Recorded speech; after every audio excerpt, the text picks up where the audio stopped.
about 15, 20 minutes. Yeah, no more athlete. That's the title right there. Good shit. How much did y'all get done with him last time? Was it like anything? I ain't listened to the show That yet. shit was like 15 minutes if that, bro. Maybe not even that. He Not was just even, starting. not even, man. Yeah, he was really just starting to talk about. We still talking recruiting. Yeah. We ain't getting into no playing days at all. We were still talking about like bags and shit. We just started the bag talk. Right. Gotcha, and ironically, he come back home for it. Yeah. That shit jumped out right when he was talking about like all the cars and this fly shit. It just cut out. Like, oh. Fucking phone did. Y'all see Trav saying the same shit that he told us on the damn timeline. And then Crow saying the same shit. Yeah. Dope shit. That shit dope. Yeah, they can't hide that shit no more, man. Everybody know what it is. Y'all ready? Let's go. You ready, Harlan? How do I sound? Do I sound hollow? I'm in this warehouse. No, you sound straight. Straight. Cool. Yeah.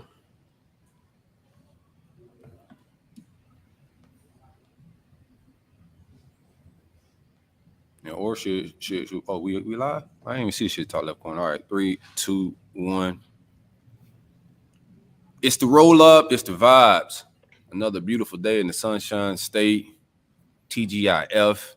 Happy Direct Deposit Day and all that good stuff, man. How y'all boys feeling, man? Feeling real good, man. Still in Orlando. About to wrap it up in a little bit here. About to Tallahassee probably first thing in the morning, man. But I'm gonna enjoy myself and give me some drinks. Have the good vices going, some ground cold. Shout out to the gummies and kick it by the pool. Ricky. Rookie move. You're not gonna have no fun, man. You're gonna stay in your room. You're gonna sit to yourself, read a book, maybe. Shit, you know me. What I'm saying? Hey, man, this stuff goes out to thousands of people, bro. You know what I'm saying? And you don't want to do nothing. You just want to stay up in your room, man, and meditate and study and things of that nature, man. That's my bad. Things of that nature. Yeah. Oh, shit, I brought it back. I'm telling you, man. I ain't said that shit in a minute. It actually sounded like a great time you described, Larry. And I was like, dang, he's setting the vibe. Right. Hey, that's one thing. Like, you get me out of town, bro. I was with it. I was with it until you said read. I'm not a component of reading books at all, bro. That's never been my damn thing. Hey man, if you don't want to read them, listen to them, bro. Audio books, put that shit in your repertoire for real. It's just like a podcast. The way some of these audio books is work now, bro. It's real smooth, but put that shit in your repertoire, bro. I might check something out on the way back, man. Just to try it out on the way back. I'll send you some shit.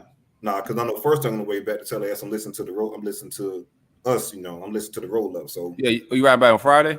Yeah, nice. Right, so that's gonna be a good, some good riding, some quality content for the ride back, and then I get into a book, man. So definitely shoot it to me. I got you, man. This new format is gonna be the move, man. If we were to record, because normally we record on a Wednesday. Oh shit! All this fucking juice. We would have recorded and been off, laying in bed, and then all this Nick Saban shenanigans would have went down, and I would have been mad all today, all weekend, waiting a whole 7 days to get my takes off on all this, man. So shout out to the new format. We got some fresh content about all of this, man. Before we get into that, Larry, welcome back, man. You had a PTO day. Who's out? Yeah, man. I'm still on the disabled list, but the show goes on. I don't know if you call it minor. I may have to get a little surgery, outpatient surgery. Still waiting on some info on that. Circumcision? No, man. I've been trimming that extra that turtleneck off. That been gone from gate. From the gate, man. Yeah, man. You know what I'm saying? You weird out here with the turtleneck on. It's weird that it's weird, but it's weird, and that's where it's at. But yeah, so y'all send me positive vibes, man. Just the gig, bro. Had to get back to it. Yesterday the day before I was hurting pretty bad. Today I'm all right. Been better. We got it. I'm here. No, it was a cool show, man. We had Maul from the 26 Degrees step in, and it was like, man, the roll up a family show. So CJ on vacation, and his kids got the week off. His kids got PTO, but Maul brought his kids, man. So you know how we do it, baby. It's a family show, man. I heard a little. I skimmed through it real quick because I was trying to see what Maul talked about. I was like, "Oh, the baby's still on there." Yeah. Baby hung out. Shout out, Maul, man. Thank you for holding it down, bro. I appreciate it. Nah, it was good shit. We didn't get to finish that conversation with Leon Orr, so we're gonna hang out with him as well. Anything special going on this weekend, fellas? No? Nah, bro. Anything, if anything, they're gonna slide me under that knife. But I ain't got nothing.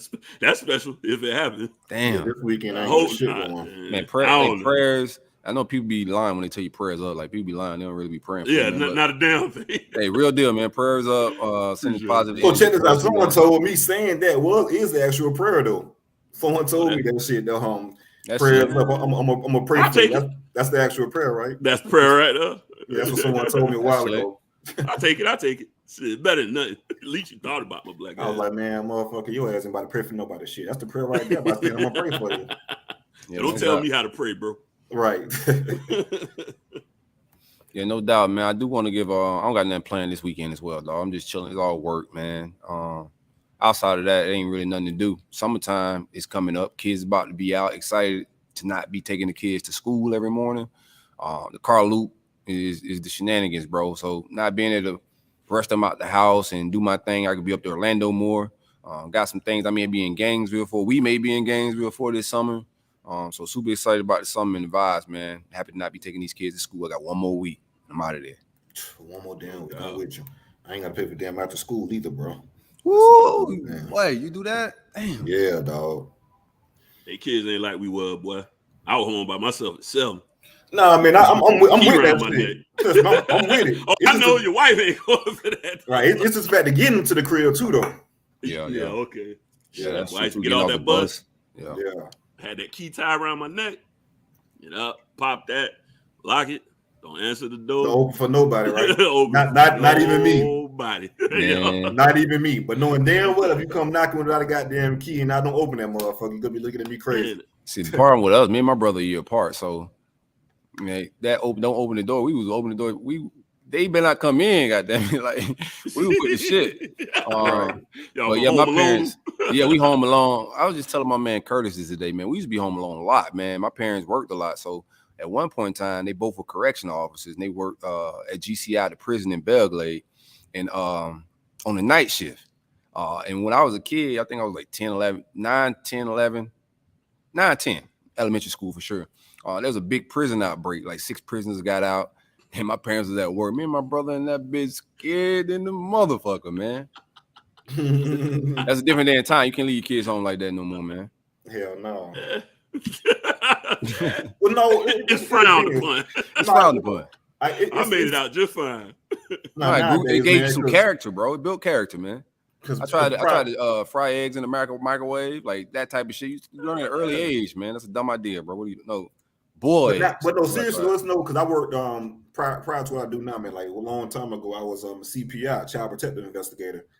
It's crazy ass. So I don't know how the fuck I got into that job in the first damn place. I'm about to say you snitched. Right. I mean, I seen that damn money. It was like, let me go ahead and jump on it. Nah, because I let a lot of shit slide, man. They really. You did? Yeah, them people hell, man. Right. If you ain't have a needle in your damn arm, crowed over with the baby next to the damn needles, I ain't give a damn. But I'm gonna take your kids. I'm gonna take your kids if it's that damn point where that motherfucker close to the needles and you know what the fuck going on. But nah, just give a little insight on that. Like we didn't really care about that type of shit as far as leaving kids at home. It's a maturity thing, so to speak. So for sure, if you can be 5 years old and that 5-year-old know how to operate the damn microwave, know how to do this, know how to do that, and handle business, shit, it's nothing they can really do. But if you got some dumb kids, then shit, we come to grab them motherfuckers. So we're gonna get into Leon Orr's conversation when he pull up. I do want to ask y'all boys. So, when did y'all catch the win of all this Jimbo, Nick Saban square up beef? Were y'all asleep last night, or when did it hit y'all? Shit, I was about sleep watching that damn Warriors game last night, watching the blowout. So that kind of was the highlight of my night. Well, that's not gonna be a series. No, it's not. I told y'all on the show, man. They go do the same thing they did to. They're gonna do the same thing to Lucas, which they did to Joker. Just let him outwork himself. It might be hard for him. Yeah, I'm done backpedaling on my Boston shit. Give me E. Boston. Go ahead. No, I was gonna say, I think I caught the news like first drunk as fuck, thing today. Man, this man just Braxton. Terrible take king, bro. Yeah, you got terrible takes, bro. TTK, bro. It's not gonna happen, man. Anyways, yeah, I think I caught the Jimbo and Nick stuff. I think first thing this morning. Because I ain't been to work anyway, so that's why I was more active, like on the timeline and whatnot, and all them little group chats and whatnot. But I knew we had fire as soon as that thing started sparking off. I was like, oh yeah, this ain't gonna bowl well because I know Jimbo gonna run his mouth. And now you got former players, man. Not even, of course, we had Travis Johnson and we had Pro on the roll up. They're being talked about it. You got USC players, Alabama players. I mean, all these cats are starting to talk now, man. So Saban sparked an interesting conversation here. You even got Brian Hartline. Shout out to Marion for his background pick, but he tweeted Spider-Man meme with all three pointing at each other. And he's at Ohio State, got nothing to do with the situation. So man, it's definitely taking college football by storm. Oh yeah, they definitely cheating. And they cheating too. Let me tell you something about this. So like, what's ironic that Nick, the guy that everybody in the country like pretty much know cheats the best. Everybody cheats, but Nick cheats the best. That he comes out and say everybody is cheat. Well, everybody cheat, but wherever Mike Norvell's at. Mike an honest guy. Yeah. To a degree. We'll leave it at that. Mike ain't doing shit right now, man. You think Mike doing something? Well, I'll just put it this way, man. That wasn't the first conversation we had with Mills when he hit the portal. I'll just leave it at that. Oh, okay. It was some conversation leading up to that point. So he tampering a little bit too. I like, okay, Mike. And Mike, I like the nice guy. Like he play nice guy, but he get a little dirty. I like it. Look greasy. He getting a little greasy behind the scenes. I gotta see it happen though. But Nick Saban pulling a fast one. Definitely gotta pull off the damn. You gotta actually win the shit. You know what I'm saying? For people to believe it. But yeah, go ahead, bro. Yeah, he like Nick Saban's pulling a fast one on us, bro. Like play victim. Like you've been cheating this entire time. Either I'm not trying to like joke or not. Either like some dementia setting in. Let's get into it once we Yeah. Yeah, we don't want to give up our takes too quick. Let's let's chill on that shit. Do got the buzz going though, man. Dry snitching is at an all-time high, dog. This shit is going crazy out here. The streets is dead. Anybody participating in anything? Everybody, bro. Dan Thompson, he ain't dry snitch, but my dog, he had Ruiz quiet for about 24 hours. It sound like a dry snitch to me. I ain't even read the tweet exactly. We moving the goalposts? What was the tweet dry snitch? He talking about basically where he getting his money from, essentially. Well, you saying Dan stealing money or something? No. I was asking. I seen the tweet, but I didn't actually read it. Because he's showing like the financials of the whole life wallet thing or whatever. Yeah, that's been their conversation this entire time between Dan and Dan Thompson, who's what? No, I was gonna say and he just snitching. That's all. The conversation has been going down between Dan Thompson and John Ruiz.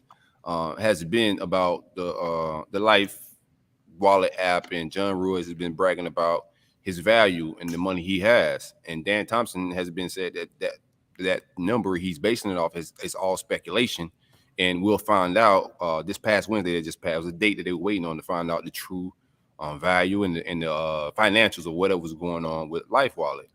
That dropped Wednesday. Dan dropped those financials with his ether of caption, whatever he had in there. Grab that, Harlan, if you can. I don't know if that's readily available. If not, that's cool. But Dan tweet his, and then when that tweet dropped, we didn't hear from John Ruiz for 24 hours until the Saban shit dropped with him in it as well. He still hasn't responded to that. So I don't know about snitching. I don't know how to dry snitching. They're not. You got to be in like the same type of industry or cool. He just proved this point. They were going back and forth debating on a certain thing, and he proved his point, and it got a little weird. I think I'm cool. I'm cool with John Ruiz. I think John Ruiz is about to be working for the Gators with a lot more than just a long snapper. So I'm cool. I ain't got no problems with him. I'm cool with both of them. But that's a dry snitch. They trying to put the man out there. So if the kids getting paid, right? Everybody getting paid. You ain't heard nobody about check mounts, right? And you saying, this money can't. They're not talking about the kids. They're talking. It's Dan Thompson talking to John What about their worth and the worth of the business. The kids ain't got nothing to do with that. He's not talking about. What's his interest? What's Dan's interest in? What do you mean? What's his interest in his business? If it ain't about the kids, if it ain't about the football tie-in, or Dan is essentially a journalist, right? Yeah, that's Dan has wrote for Gator Country. He's reported. He's the intern at the University of Florida in the athletic department. This is his wheelhouse. He's not just some guy on Twitter just bullshitting around. I know this is shit. So this is his thing. So when a guy like John Ruiz comes out and says, "Yo, this is me. This is my work. I'm in the NIL business, working in Florida," and they're very braggadocious. That's his bag of just like, "Yo, this guy, let me find out who he is." And he just, if he responds or replies to him, say, "Hey, man, you're not who you say you are. You're very braggadocious. You're out here and you're loud. And I think you're just not who you say you are." And they get not getting a back and forth. That's all it turned into. I don't think he's snitching. Egos got involved in here, right? A whole lot of ego. Ego got this shit started. That's how the whole bragging on the timeline, all that shit, ego shit. Ego started this shit, and it got into a battle of egos between Dan Thompson and John Ruiz. And right now, Dan is up 3-0 at home. Going for the sweep. Going for the sweep. Get him, Dan. You better hope that man don't get in trouble. Dry snitching motherfucker. Call it what you want to call it. Man, it's just a map of the financials. I don't think most people gonna really get it, but I mean it's just some numbers down at the bottom. He basically explained that he said he expect to pump and dump, and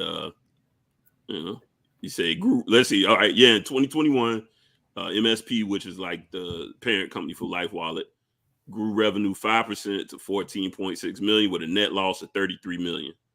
And then he said, I expect a pump and dump today. 1B warrants and Cantor deal seems like it will spiral.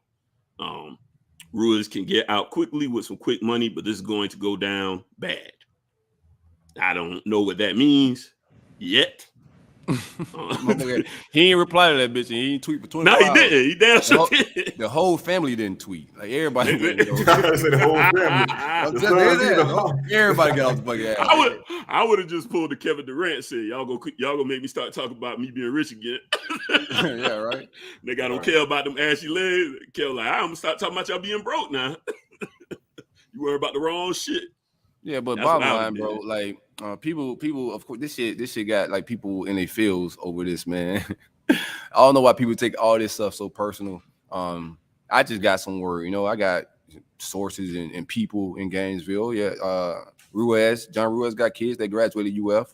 He was at a graduation at UF a few months ago, and they're looking to work with Billy Napier and do some stuff. NIL wise, so that's gonna get very interesting from a Miami perspective to see their reaction to. Now it ain't just we rich shit. We might be rich with y'all boys.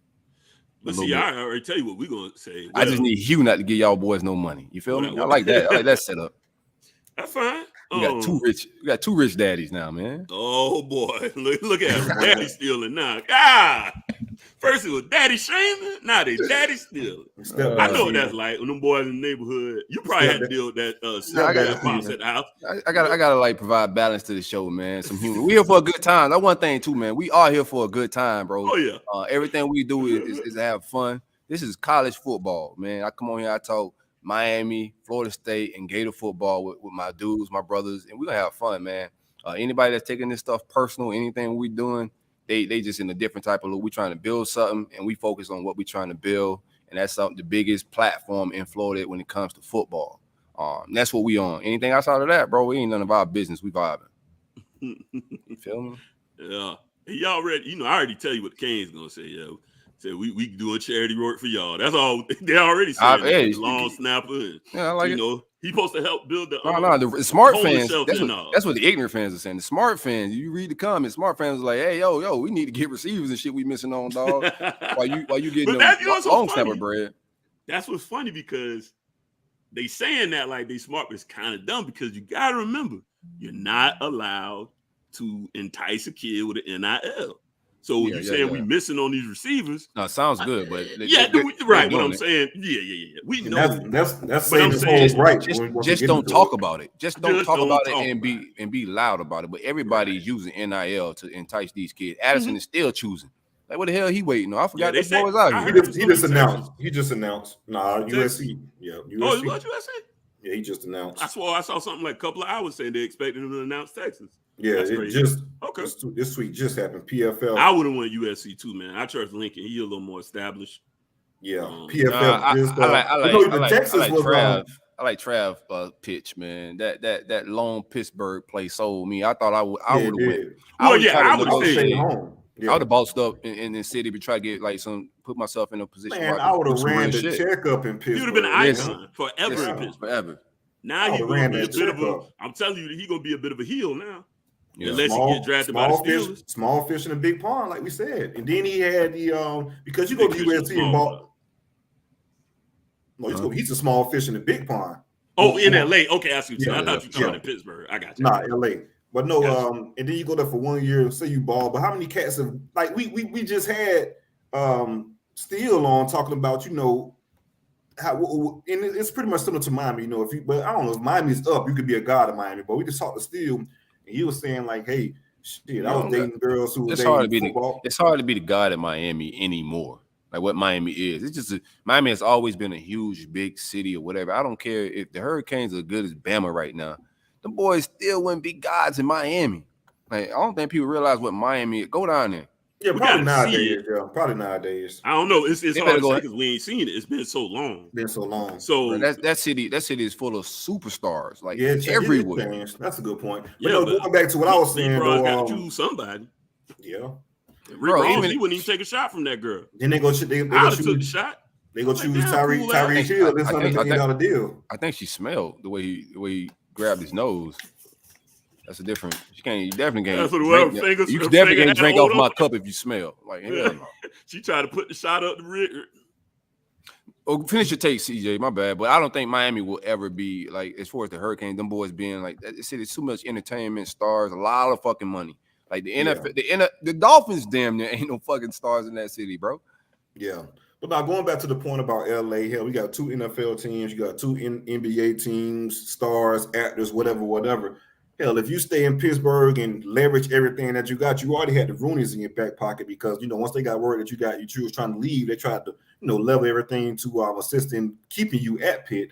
Hell, leverage that shit after you leave. And if you got a prominent family, a prominent rich family like that, powerful, not even just the money aspect of it, just the power landscape of it, man. You gotta get in good with the Roonies and leverage that relationship. So once Trav made that point, I definitely understood where he was coming from. Yeah, I was sold because you get that same million in Pittsburgh or whatever the NIL deal he got. I'm pretty sure he could have got that same type of money out in Pittsburgh, whatever NIL deal he got from LA from the and it's worth more in Pittsburgh.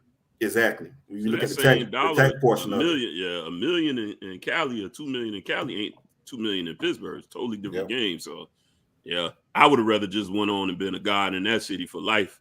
You just be taken care of for life. So even if this thing don't go well, which I mean, we seen wide receivers come and go in the league, dime a dozen, Jack. You think about some of the top 5, top 10 wideouts that you can't even remember their name at all. Right. They just fizzle out. So yeah, like I said, Trav sold me completely. I was like, yep, I would have stepped my ass right there. Big bro would have called me and told me that. I'd say, you absolutely right. I ain't going to damn play. Right. 20 minutes is he a true sophomore? I don't know what the fuck. That's a good question. Because I don't understand why he had to be. Because why would you win the Biletnikoff and stay in? Yeah, I'm assuming that award had people get it and not get drafted. I don't think that award means a damn thing. But he had crazy. Yeah, that's true. We can look it up real quick. But yeah, we are 20 minutes in. Though. We talking about 20 minutes. No, I just need to do a quick ad read, man. We got to take care of the people that take care of us, man. The Rollup is powered by the great folks at Graham Code. Be sure to visit thegrahamcode.com. Use coupon code Rollup25 for 25% off of gummies, man. They got watermelon punch and also blue raspberry. Best shit you're gonna do, man, is eat 2 of them and just lay down and relax. Throw you a nice TV series on, you know what I'm saying, and get into your thoughts and vibrate. You're gonna fall asleep. So when Netflix asks you, are you still asleep? Most likely that's gonna be sleep. That's facts, man. They also got pre-rolls and wake and bake coffee. And if you're into and need CBD, which is also healing, they have CBD supplements as well. Coupon code Rollup25 for 25% off. And Larry, you was right. He's a true junior this upcoming year, so he couldn't go anywhere. Okay. Yeah, they got the CBD joints too for the animals as well, bro. Yeah, get your pets right, man. Yeah, if you got like my cat get the nutting up every once in a while, I'd be like, I got something for you. Give you a little chill out, and she'll go relax somewhere. She'll look at me. She look at me like, you got me high. I'm like, hey, you was wilding, dog. You jumping all over every play. Did she like start meowing a lot or something? Like I know Eyes dogs get barking low. a lot. I just Nah, no, I'm saying like just, the acting up. The acting up. Is she meowing a lot? Just run crazy, just be darting around. All over the place, jumping on this, jumping off of that. My sister's a certified cat lady, so she got like 5 cats. Yeah. Yeah, she's certified cat lady, dog. And none of her cats is jipper. All the motherfuckers lazy as shit, man. So I thought like, I ain't saying she lazy, but she actually relax and chill. She on her own pace is what I would say. Shout out to sis. She doing her nursing school thing right now. But they be on her pace a little bit. She's still young too. She's just over a year, so that's a lot of it. Still got some of that kitten in it. You got a thought cat. She been pregnant already and all. Y'all a year? Man, they get pregnant in 6 months, dog. I'm telling you. These motherfuckers have kids 4 times a year. 4. I was like, no wonder they be telling you, hey man, get these cats on the street. While we chilling, while we got time before we get oral on, let's do the topic real quick, man. Shout to Gramco, but let's do the topic of the animal shit that we had. Yeah, you gotta survive in 20 minutes. You gotta get that pussy a break. But that's a double entendre, man. 4 times a year, that pussy gotta take a break, man. Double entendre, man. Oh shit! CJ came to pod. Them bars right there, bro. You. Where's the animal thing? Who got the animal? Find the. Now Leon here. The Harlan say Leon here. Oh, Leon here. We'll do it. We'll come back. The oral conversation, man. Man, what's good, brother? Leon, man. What it do? Shit, chilling, man. What's up with the animal? What y'all talking about? 20 minutes with the animal. Let's do that real quick. We can do it. We'll finish the conversation. Let's finish. Bring it up, CJ. We ain't finished the conversation. Leon, we're gonna talk about this animal real quick. But you were full body cam in the trenches, giving us everything, man. We'll get back right at that point where you stopped at. You got the Twitter streets buzzing, Gator Twitter hype. Just a lot of memories came up just off your name being hitting the timeline, that video hitting the timeline, man. But welcome back. We finna hang out a little bit, and we're gonna talk about this animal shit, man. What you smoking on right there, man? Some gas, man. You know they just opened up a Jungle Boys in Ocala. Word? That's one. Yeah, that's like a heavy dispensary in Cali, man. It's like we're real popular. They got one in Ocala? In Ocala, Florida, like so. I will be there this weekend, my boy. I had a couple people had went up there and they brought me back some shit. So I'm smoking on some Jungle Boys right now. It sounds crazy to say in Florida. Right. No. So you give your opinion on this too, but go ahead, so. No, go ahead. No, you good. All right, so if you had to survive 20 minutes with one of these animals, which one you pick? For $20 million, you in the ring with these animals. You're in the ring with one of these animals for 20 minutes.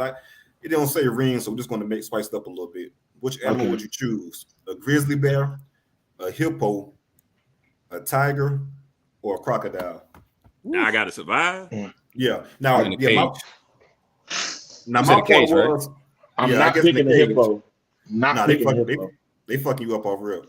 If you jump in the ring with a hippo, you either stupid or you got superpowers. I figure you a D tackle. You probably like one. Bro, listen, no, CJ, tell them what hippos do, bro. They literally take crocodiles and eat them for like snacks. How you know CJ do animals? CJ look like an animal lover or something? Because he the only one agree with me on hippos. Because if you the only person gonna agree, you gonna know about them hippos, bro. Like I used to get fried and watch them them Discovery channels and shit. Like when I was a kid, like I used to be on that. I'm telling you, listen, bro. Hippos they eat crazy. No, hippos are the #1 killers in Africa. People misconstrue that. They think them nice animals, man. When you got crocodiles are scared of you, every damn animal in the jungle is scared of you. And they run 30 miles per hour. Yeah, on land. Yeah, see, you missed. I was shaking my head when he said hippo. I was like, nah. It's okay. I'm gonna pick the crocodile because I know me being my size. If I could get on his mouth and get that, you feel me, get that clamp down. You feel me. After that, I just gotta hold the road.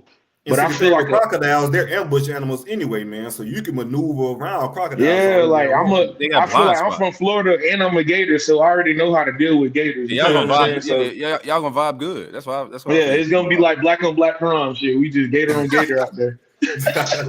Like these niggas is fighting. Like this is supposed to be survival. Like nah, nigga, we here fighting. But a tiger, that nigga gonna jump off the cage, all type of shit. Yeah, nah. What's the other one? The grizzly. What's the other one?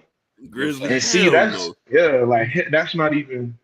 But I feel like if I had a weapon, I'll go at it with a grizzly, like a machete or something. I'll let him have it. I always said, like, if I got caught in the jungle, there's no way I'm letting a bear kill me. Like, we gonna. The only thing I would actually make an attempt at is. I'm not gonna be like, hey, I was out hiking, Leon or died from a bear. Like, nah, we was at it. Ain't no way. I swear. Snakes, they got me. That boy said he's mystical. Help the bear. Help the bear. Hey, mystical. Hey, I swear to God, when he said that, I said, yeah, he me. That's my uncle in another past life. Twin. So much Hennessy was in that vocal. You can hear it. You could hear it when he said, I'm like, yeah, he on here. He wilding. All right, freestyle. That was dope, man. Well, we dropped off at last time. You dropped your phone died, man. That's man. Go ahead. These new iPhones sad, bro. They only be pumping for like an hour. No, my shit be rolling, bro. And they for give you real? notifications too. They give you one at 20 and they give you one at 10. Man, you just got too much apps open and all that type of stuff. You ain't been paying attention. I'm telling you, I got everything open. I swear. Right. I ain't gonna lie. No, I be forgetting when they say 10. Just talk about them butterfly doors and the man. Listen, so we was talking about them goddamn packages when they trying to get us in. Right. So from what I know, like I say, like I was number 3 after my senior year. I was going into like scout.com and all this stuff. And when that was real big, I was like the number 3 defensive tackle in the country. So they had got 1, 2, and 3.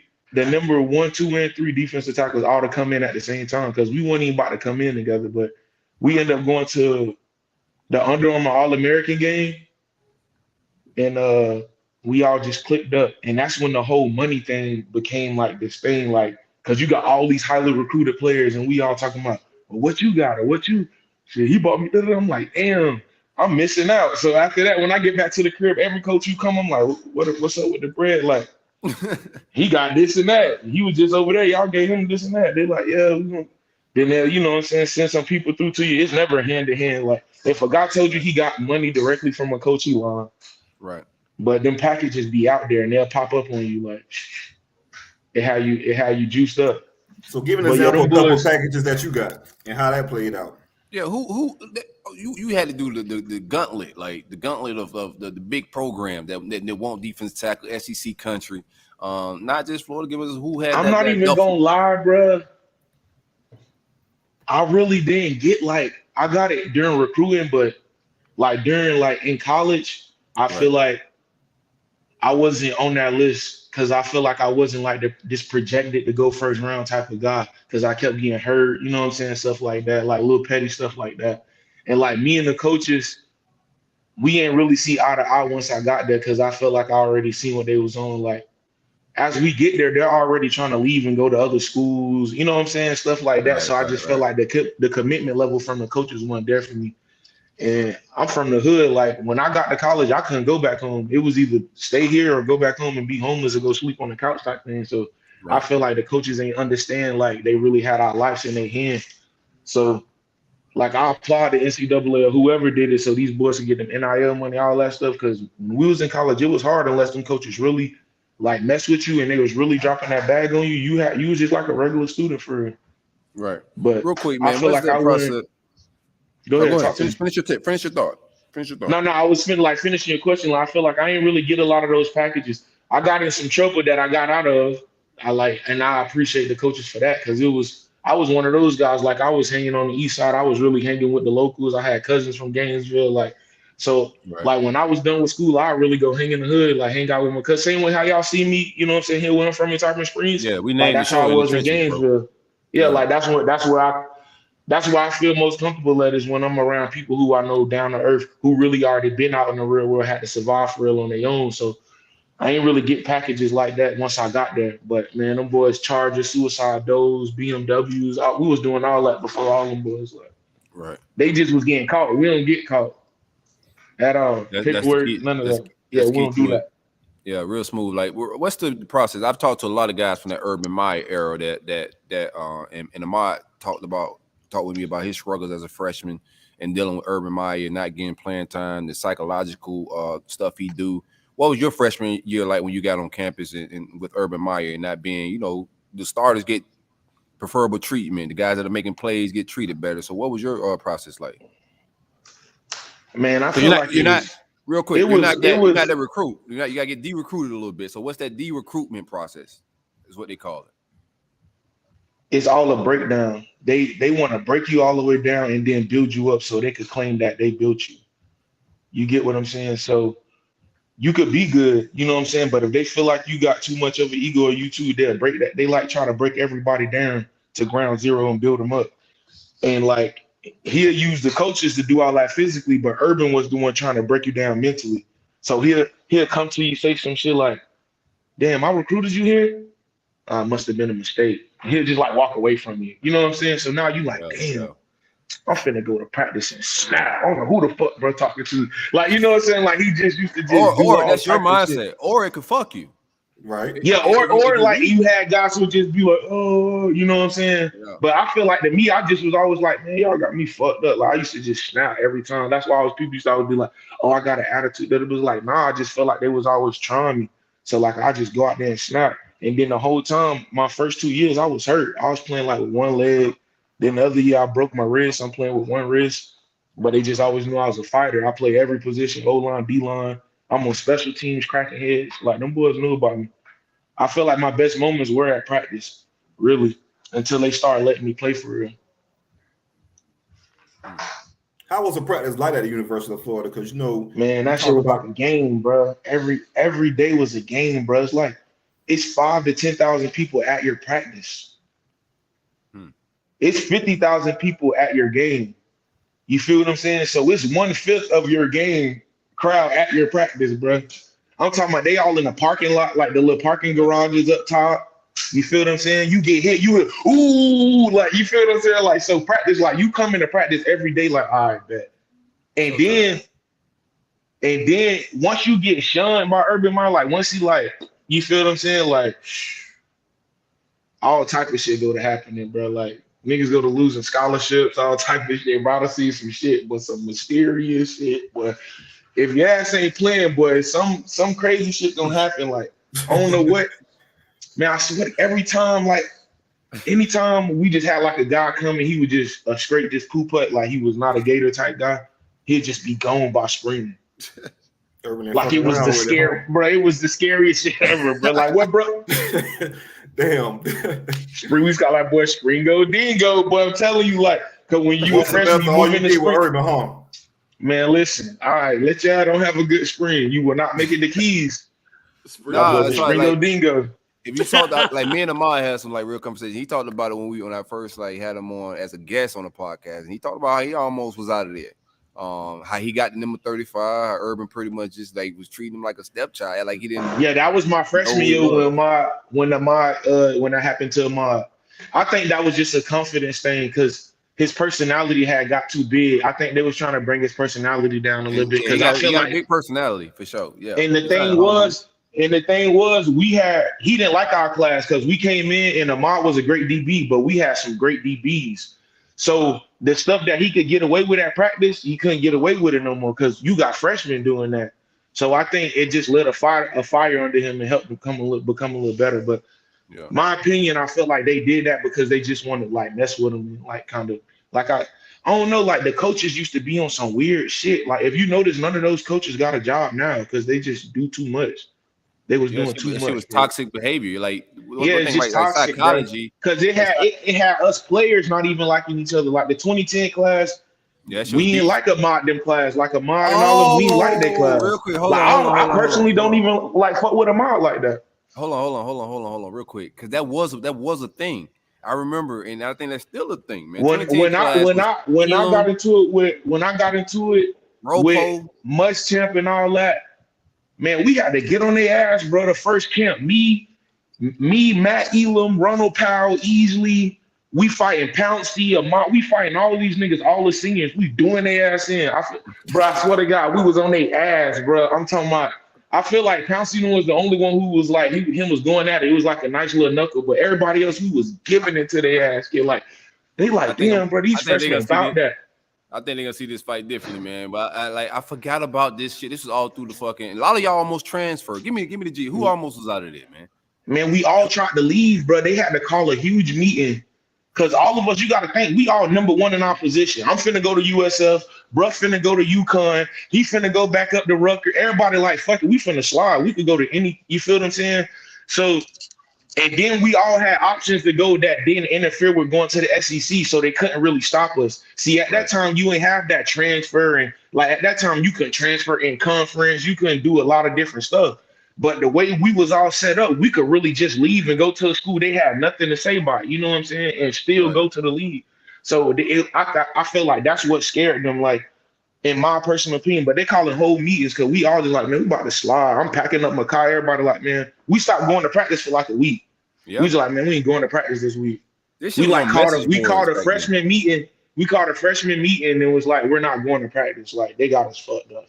Yeah. No, this and we all was like, and then we all just in like, man, so I'm finna go here. I'm finna go here. I'm finna go there. That class was, keep in mind, that class on paper was the best class ever. The number one class in college history. In history ever. Bro, we all getting in trouble, hurt. All us still seen the league. All us still seen the league. You feel what I'm saying? Everybody from that class seen the league, bro.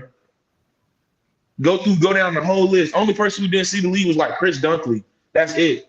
And he's still that's a 5'6" boy, man. Don't do no dog. Like, why you did that? But that's my brother. He the only one that I could say that he like had tryouts, all of that stuff, but he ain't see. It's like 3-4 guys. He didn't. Yeah, he was at USF. No, he was a great college player. I ain't saying that. I'm saying the NFL, like, we all getting in trouble, transferring, coaches speaking down on us, all this type of stuff. But our talent was just still at that level that they still had to give us a shot, bro. Like, it was just too elite, and it had been like that since high school. But yeah, well, so y'all, man, we got to fix it. Hold on, real quick. We got to fix relationship between those classes, though, man. Nah, okay. Chris Rainey, my blood cousin. I'm from Lakeland. That's a wild cousin right there, man. Shout out my man Rain, man. That's our guy right there. That's my cousin, bro. Pouncey, all of them boys, we grew up together. We went to school together. Like, I'm from Lakeland. I went to Kathleen High School, Kathleen Middle, all that. Everybody from Lakeland. I just wasn't born there. You feel what I'm saying? Like, that's why I was just raised there. But them boys will tell you I was deep in Lakeland. My daddy. Now, real quick, it's like, I just want to talk some Gator shit real quick. So it's a little relationships between the '96 class and or the Spurrier national champs and the urban the Spurrier national champs and the urban national champs. There's some like untalked about beef there. You know what I'm saying? It's a little weird. And also that 2010 class with Urban Meyer and the national championship Urban Meyer guys, there's some like tension there as well. Y'all boys got to kill that, man. It's all good, bro. It was all over females, bro. And if we being real, we was that shit. The freshmen, bro. When we came there, bro, we was the shit. Bro, I'm on crutches bagging bitches. Like, it was like that. Like, they like. Man, it all came down to females, bro. Cause we freshmen, we coming in, we taking all it. At this point, we not even freshmen, bro. 85% of our class came in early. We in college a whole 7 months before anybody supposed to be there already, like doing all type of shit. But it's their fault because during recruitment, you got us chilling, you got us hanging out. We coming up here, you know what I'm saying, man. Man, we got there and we was ready to hang out, and they ain't like that shit. And then Urban making it no better. Man. All right, we gotta get the good times. Making it no better. Hey, we gotta get the good times, Leon. Shit, man. Or was it the fact that because I had great times with them boys? Or was it the fact that typically when you have older, seniors and juniors, people who've been within the program X amount of years, it's like a expectation for the program, how the program go, this, that, and the other. They feel like, okay, you guys not really falling in line with how the Gators usually handle shit as far as the projection of the program. Y'all was trying to come in and talk shit. That shit was ego shit, boy. This how I felt. That shit was all ego shit. I felt like how y'all getting mad at us and we don't got the same coaches y'all have. We not running the same offense. None of that. We get here, get sold on the Florida, and then get here and it's not the same Florida. That's not our fault. Y'all tripping. Y'all shouldn't even let Dan Mullen slide. All you seen with Dan Mullen that they had good shit going. If they would have kept everything, let Charlie Strong go. Like, come on, bro. Like, it was not the program that we signed up for, which is why we were so ready to leave anyway. Because once we got there, we was like, damn, like this ain't, you know what I'm saying? This ain't what y'all was showing us last year. What's going on type of shit. So hold on real quick. Hold on real quick. Like, because that's what you like. We won't talk about this enough from a fan perspective, right? So you're saying something right there, how you felt in that moment. Like, I got sold some on the recruiting trail, right? I get told something, I get here, and it's not what I was sold. And I'm a person. I came here to meet. I came here to be with a certain coach. I came here for a certain vibe and a certain relationship. That's not there no more. Shit not the same. I maybe want out. You know what I'm saying? So how did you feel at that point when pretty much the staff ain't the same? You don't want to be there. The older upperclassmen ain't really feeling you. Like, outside of transferring, like, mentally, what space were you in? Well, personally, I just was going through shit because I was hurt. So we had the worst training staff ever at that point. That's why they kept getting fired every year.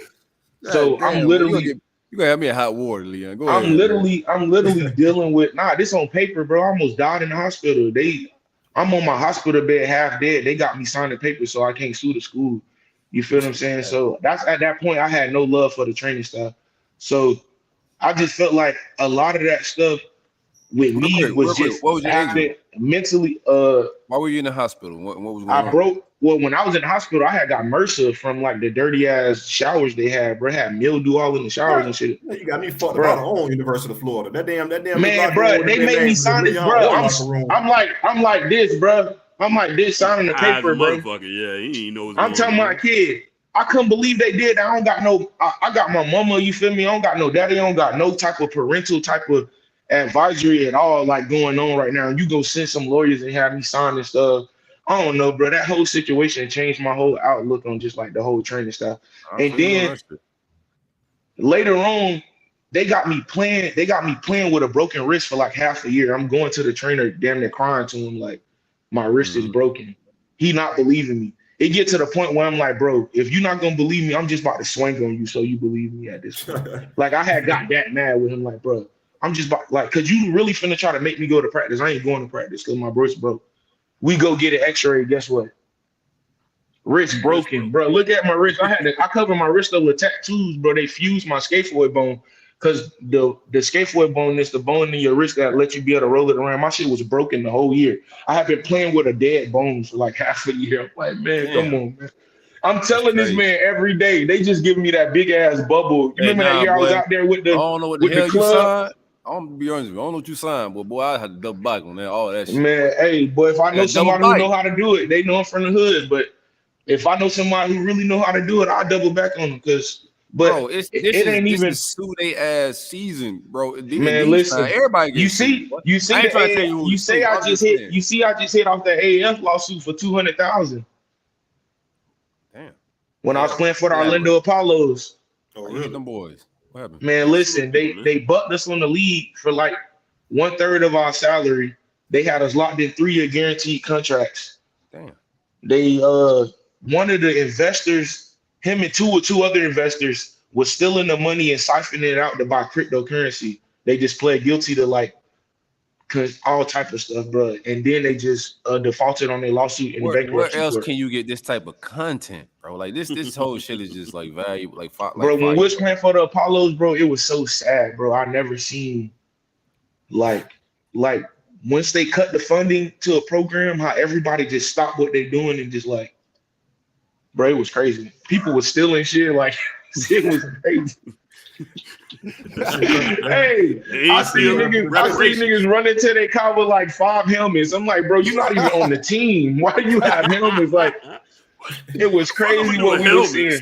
Yeah, bro, he's selling them online for like $200, bro. I'm like, whoa, I bought my own helmet. I'm like, damn, I gotta buy my own helmet, bro. I damn sure bought it. I swear I did. Hey, real quick, let's give me some Muschamp shit. So your energy is very interesting, man. You're a funny motherfucker. Big personality. What was it like when Muschamp get on campus? His personality, defensive guy. What was the vibes like? Man, Champ was funny, bro. He was just too country, bro, for all us. He was too, I don't know. He was too Texas, whatever he was. I'm gonna tell you about a story of me and Muschamp. One time we was going at it or some shit, and Muschamp called me a piece of shit, and I swear it sounded like he called me a nigga the way he said it, bro. It made me so mad. It made me so mad, bro. I said, Cracker, who you talking to? Everybody look around me like, oh, I know he didn't just call Muschamp a cracker. I'm like, yeah. I'm like, bro, who you calling a piece of shit, Cracker? He's like, Everybody looking like, what the fuck? I'm like, yeah, bro, that shit just sounded too rough for me, bro. He just made me hot. Bro, I'm talking about, and that's kind of how me and Muschamp relationship was after that. Like, he don't like, I don't know, bro. We used to just get into it because he'll just say some shit and it just bothered me, bro. Because I don't know, bro. He was, he wasn't my cup of tea at all as a coach. Yeah, I feel that. That's just hilarious, dog. Man, he be like, you piece of shit, get over here. Like, what the fuck, bro? We go from, bro, I'd rather have Urban Meyer being on some cool, hey, man, get your ass over here, boy. Yeah, try it. Like, you know what I'm saying? Like, it was just way more. This man over here, like, what the fuck? I'm just like, bro, chill. Like, and it's not even like he doing it to just the players. He talking to the coaches like this. Like, you talking to Dan Quinn like this, bro. You talking to one of the top 20 best coordinators, you feel what I'm saying? Super Bowl guy. Man, I'm talking about Dan Quinn, whole face on the red. That's why he got out of there. That man must snap on anybody. And that's why I'm letting him, like, I snap on you too. No, leave me alone. Because I don't fuck with nobody. I don't do shit. Like, I be trying my best. So when I come to them with problems, real quick, and then they still try to shit on me, we used to get into it. All right, man, I got to finish this shit. I know this is my favorite part. This is what I've been waiting on right here, Leon. So this is one of my favorite days on Twitter all time. And I had some epic days on Twitter, bro. Like, that's Twitter my shit. And I had, built my whole platform on that bitch, right? The day you quit, right? The day you went to South Carolina, you quit that bitch and you tweeted the whole ride home. You went and got a rental car, all type of shit, man. That shit was hilarious. I'm talking about went crazy. Yeah, that shit was great on Twitter, dog. Because I stopped at Magic City, bro. Yeah. I stopped at Magic City on my way back home and still beat them home. That was my first time, bro. I stopped at Magic City and run into Big Crit.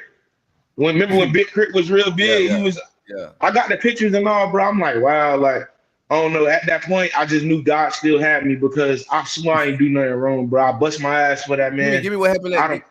Give me what happened, man. So this is how it played out for us. Like we're on, you know how it is, CJ, on pregame on Twitter. Everybody getting their shit out, vibing. They started talking about who injured, who wrapped up, who warming up, the reporters and shit. And so they started to tweet. The tweet started going out that Leon Orr was on the field, went out, came back. He may have quit it. Something's going on. Something about him not starting. And then we just started seeing tweets from Leon. Like pretty much he's getting a rental car. He started tweeting about exits and the scenery, all type of shit, man. What happened on your end? Bro, listen. So we was just coming off the Georgia game. Facts. I just passed the Georgia game. You feel what I'm saying? I'm coming off. I had just had a scope done on my knee. You feel what I'm saying? We had a bye week before that. Boy, your ass mad because on conversation from Florida, boy, the damn injuries and shit you had. He mad because I don't want to play in the LSU game because my knee swollen and it hurt. I'm like, Coach, I can't play in this LSU game. I'm hurt. Like, he's like, Leon, I feel like you're picking your career over the team. I know you can go. I've seen you play every year. You play with a fucking broken wrist. God damn it. I know you can play. Like, he mad. Like, his little swoop moving around and shit. Like, I'm like, Coach, I can't play. Like, you feel what I'm saying? So now at this point, I had a surgery. Boom. Bye week come. I'm healthy. I'm snapping. You got me running with the ones during the bye week. Georgia game come. You don't let me start. Mind you, you not talking to me no more. You already got fired. You got fired LSU week. You feel what I'm saying? I know when a coach get fired. You don't stop talking to everybody. You walking around like you got a coochie. You know what I'm saying? Like, you got fired, bro. LSU game, because you know we're not going to say it. You feel what I'm saying? Like, we get it. You got fired. Boom. But now you're trying to make it like it's on me because, you feel me? I'm not knowing your job on the line this LSU game. You feel what I'm saying? All I'm knowing is that ain't your fucking responsibility, though. Bingo. So after this shit, he give me the cold shoulder. He not talking to me. I'm snapping at practice, bro. I'm picking up offensive linemen, throwing them on their neck. You feel what I'm saying? Because now you got me running with the threes on some petty shit. So now you got me running with freshmen. So I'm mad. I'm slaughtering everything that move. They can't even run their offensive plays type shit. They like, bro, just stand. So Georgia week come, boom, I spaz. I got like 9 tackles, 3 TFLs. You feel what I'm saying? I'm going crazy. So we go into Vanderbilt. I'm running with the ones all week. You feel me? I forgot what was going on. We got scouts coming to the practices, all that stuff. We snapping. So we get to Vandy. We stay the night, whatever. Boom, we do our walkthroughs, pregame walkthroughs. The pregame walkthrough, the night we get there, I'm starting. The morning we wake up, I'm not starting. So now I'm like, what's been happening since in the morning since now? Mind you feel what I'm saying? I get it. I didn't start for 2 weeks. I had the little surgery, but I've been starting all week, all the beginning of the year. And I'm coming off of a hot week where I'm snapping. You feel what I'm saying? I done did what you want me to do in practice. I ain't complaining. I did that. You feel what I'm saying? Blah, blah, blah. So now I'm like, okay, let me go talk to Muschamp. So I'm asking to talk to Muschamp. Everybody playing crazy, like they don't know what's going on. So I'm like, all right, I'm gonna just go to his room and knock on his door like a man. This is my last year in college. Like, I'm not finna be pussyfooting around like I'm some kid, bro. Like, I gotta make decisions as a man. So I'm knocking on your door like, Coach, what's going on? Why I'm not starting at this point? Like, is there a problem? You feel what I'm saying? Like, what's the deal type shit? Leon, did you just come knock on my door at the hotel? Bro, aren't we a team? Aren't we the Florida Gators? Like, what you acting like I'm a slave and you a master? I can't come have a conversation with you or some type shit. Like, you feel what I'm saying? So I'm giving it to him. I'm giving it to him like, Coach, you really not finna let me start, bro. I done bust mines. I done been hurt. All the stuff you was just telling me LSU week, you done made me go through, bro. At this point, I'm like, I don't got no family. I don't got nobody, bro. I got to get to the league. You feel what I'm saying? I got to have a good year. I didn't play for 2 years here. All you care about is the NFL. All you da-da-da-da. I'm like, Coach, if I'm not going out here starting with my guys, starting with the guys who I'm practicing with, you know how that make me feel as a player? Like, what the fuck going on? He don't want to hear that shit. So I'm like, Coach, you're not going to let me start, bro? All right, bet. So I don't know. I just snapped. After that, I don't remember what happened. I just feel like he just tried me. He was only. I feel like he was only doing that shit. I feel like he was only doing that shit because he got fired. He knew he was fired, and he was mad I didn't play. But I'm telling this man, bro, honestly, on the bottom of my heart, from my grandma's grave, I couldn't go out there and play. I could barely move, run. Come on, bro. Like, it was just crazy that you would take something like that and just fuck my whole career up over that. Like, coaches really have that type of power, and they really use that shit. You feel what I'm saying? The same way they make freshmen disappear who they feel like can't do that. Oh, they magically academically ineligible and all of that shit, bro. These coaches hold power and they don't understand, like, my whole future is in your hands, bro. And you treating me like I'm just, you feel what I'm saying? Like, I don't know. I feel like at that point I was dealing with so much shit. My anxiety just got the best of me. I just snapped on his ass. He didn't want to fight. I'm like, bro, come outside. Let's just handle it. I was from the dude chef ass. I'm like, bro, come outside the room, bro. Come outside the room because he think he's so hard. Like, the bear. You ready to fight the bear? Bro, man, imagine a man talking to you all the time like you piece of shit. I whoop your ass. Like he talking to you like he'll fade you all the time. So I'm like, at this point, I'm like, fuck football, fuck all this. I already have my bachelor's degree in sociology, sir. So it ain't nothing to get a misdemeanor battery. I will beat your ass out here. You was tripping. Like, you feel what I'm saying? Like, and I don't know, bro. I just think I was trying to make a decision as a man, but he was treating me like a boy. And I think the boy came out of me and I just I had a bad day. I like that. Had a bad day. Every man have a bad day. Every man have a bad day, but I feel like I just let him get the best of me that day. And I was going through so much, bro. I found out my jit wasn't even mine. I'm this man, the only one know I'm dealing with a custody battle. I swear my dead grandma, Will Muschamp, the only person know I'm dealing with a custody battle. Him and George Wynn. You can call him right now. I'm dealing with a full-on custody battle my senior year while I'm trying to get into the league. Found out my daughter, not even my biological daughter, bro, 2 weeks before I get hurt. Damn. Ask that man, did I ever drop in performance while that was going on? That's heavy shit right there. Come on, bro. This man, I found out my daughter wasn't mine while I was walking back from practice. He jogging or some shit. I'm like, look at this shit. I show coach the paper, find out she's not my daughter. I'm crying and shit. He hugging me, all of this shit. And then we go from that to 2 weeks later, you won't even talk to me. Right. Because you got fired. You got fired. You guaranteed money. You about to go to another job and get millions. Shut the fuck up, bro. Nobody trying to hear that.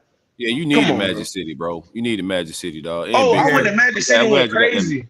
You had to roll some like after that. Man, bro, that night is the reason I still be in strip clubs when I don't need to be, because it just be a stress reliever. Because that was the most stressful, crazy shit I went through in my life, and I feel like that night I got the most relief. You feel what I'm saying? And it wasn't even about nothing sexual. It was just the music, the vibe. You feel what I'm saying? It was just different, and I feel like that shit calmed me down a lot. Real It quick, helped me be able to drive.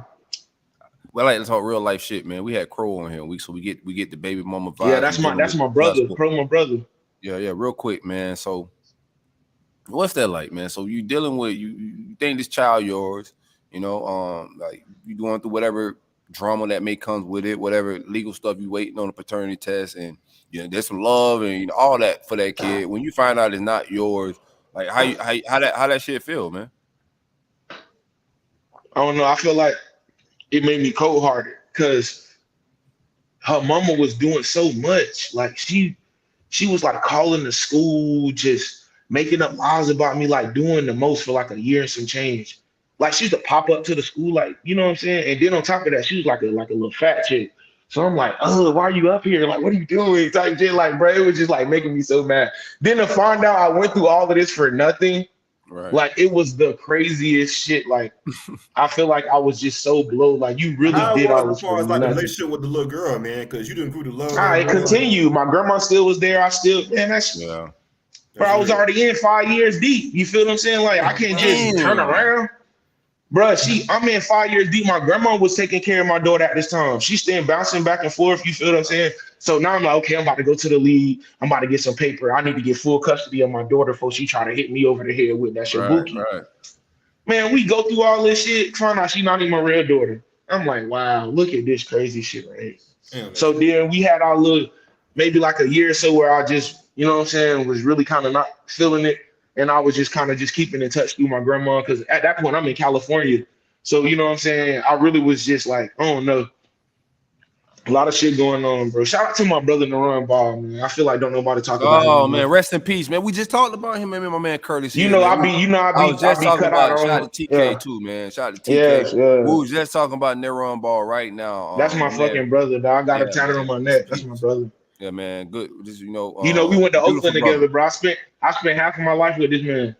Like, you feel what I'm saying?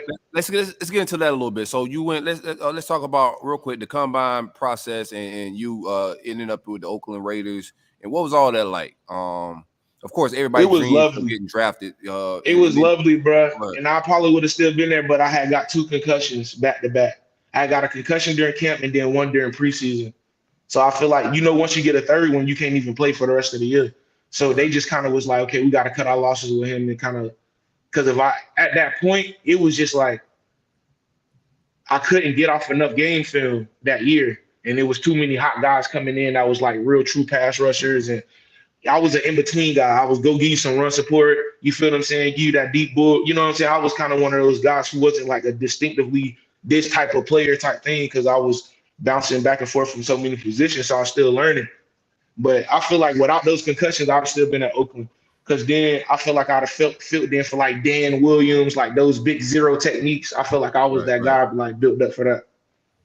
But I love Oakland. I love the city, like everything, the food. Oh my God, like just everything. The coaches was raw, like everything was good there. Give me some Niron Ball energy, man. Rest in peace to my guy, man. Man, Niron was like one of the most kind-hearted guys I ever known, like kids. Bro, I'm gonna tell you a story how Omar Hunter stole Niron Ball car, drove it to Georgia and blew out the transmission. To this day, he owed my dog money.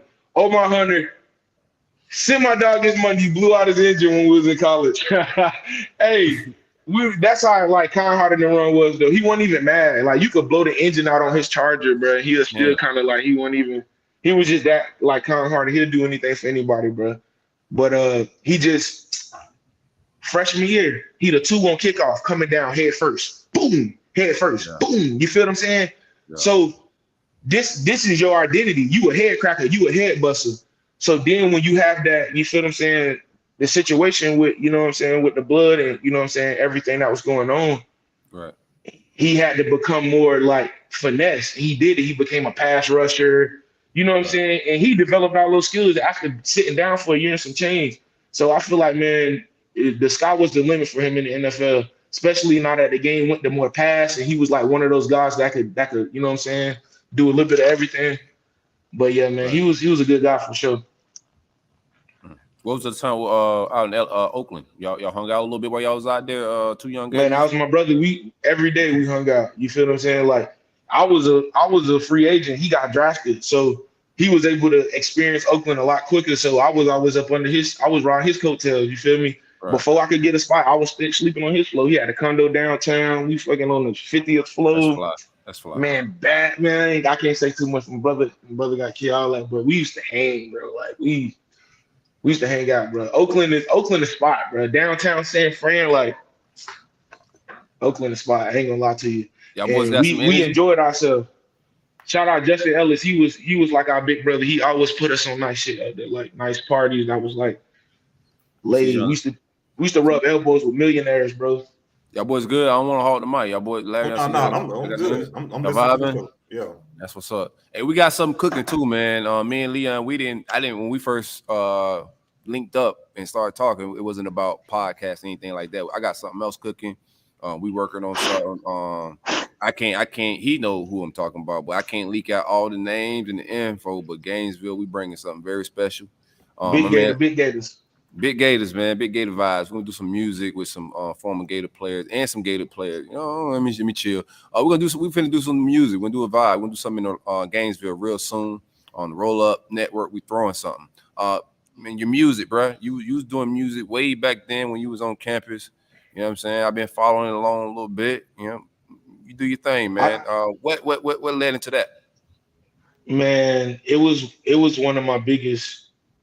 Like before football, it was to be like a rapper, like, you know what I'm saying? So I feel like I never really got rid of music. It was always something I just held to me because it was something I was like, okay, I'll do this if I don't become big in football. That's why I originally committed to Miami, because they had the audio engineering program, but they weren't counted as a degree at the time. So that's why I couldn't go there. I forgot you committed to Miami. We ain't even talking about it. I'm telling I was like Major 9 before Major 9, bro. I was finna go to the school, do music, and snap. You feel what I'm saying?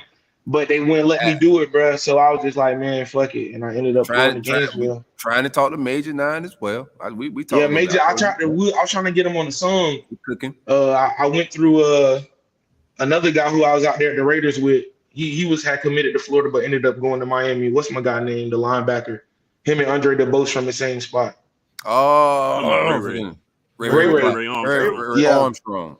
Him and Ray and Major 9 got a clothing store down south. Shout out them boys. They got some stuff going on too. Yeah, for sure. Yeah, so that's a good way to get to him if you is trying to get to him. Go. No, I talked to Tracy. Me and Tracy. Okay, yeah. Shout out to Tracy Howard. Tracy Howard did some music. He came in and did. Me and Larry shot some content with him. We vibe here at the Kush House, man. You see the backdrop. Yeah, sir. I'm over here at the spot, man. So I've had Tracy in here before. Him and Chad always together. So we've been talking. We're trying to link something up. We're gonna try to make something happen. Okay. Yeah. Hey man, I appreciate you for hanging out with us, man. Hey, this top, I'm gonna be real with you, bro. I done had Griffey on my shit, Urban Meyer on my shit. I done had some people on this shit. I done interviewed some people. This shit top 5, dog. Real shit. I done had some legends. You definitely listen. Garrett Brooks. Like you name it, I done had the talks, man. This shit. It's a blessing. It's a blessing for y'all to even let me come on this platform and talk like this, because I rarely get to even talk about this type of stuff. And this like mostly like majority of my life, like a lot of my memories. So it's always good to come on here and get. We gonna tap in with you, bro. You part of the fan. We've been tap back in with you regularly, my guy, for sure. Nah, for sure. Yeah, I'm with it. Appreciate y'all. Man. All right, man. Hold it down, my boy. Be easy, man. Y'all stay blessed. For sure. That's the best. That shit was gas, man. That was like rainy. Them boys is too candid, man. They trying to get me in trouble. Too candid. They keep talking, and then they keep coming from your program. Right. And like, you got Mercer. Hey, tell them about the Mercer. Come on, baby. Bro, like that mother, like I said, he liable to some damn conversation, man. Hey. He liable for like, right. That's CJ shit right there. He liable for some conversation. Right. Yeah, conversation.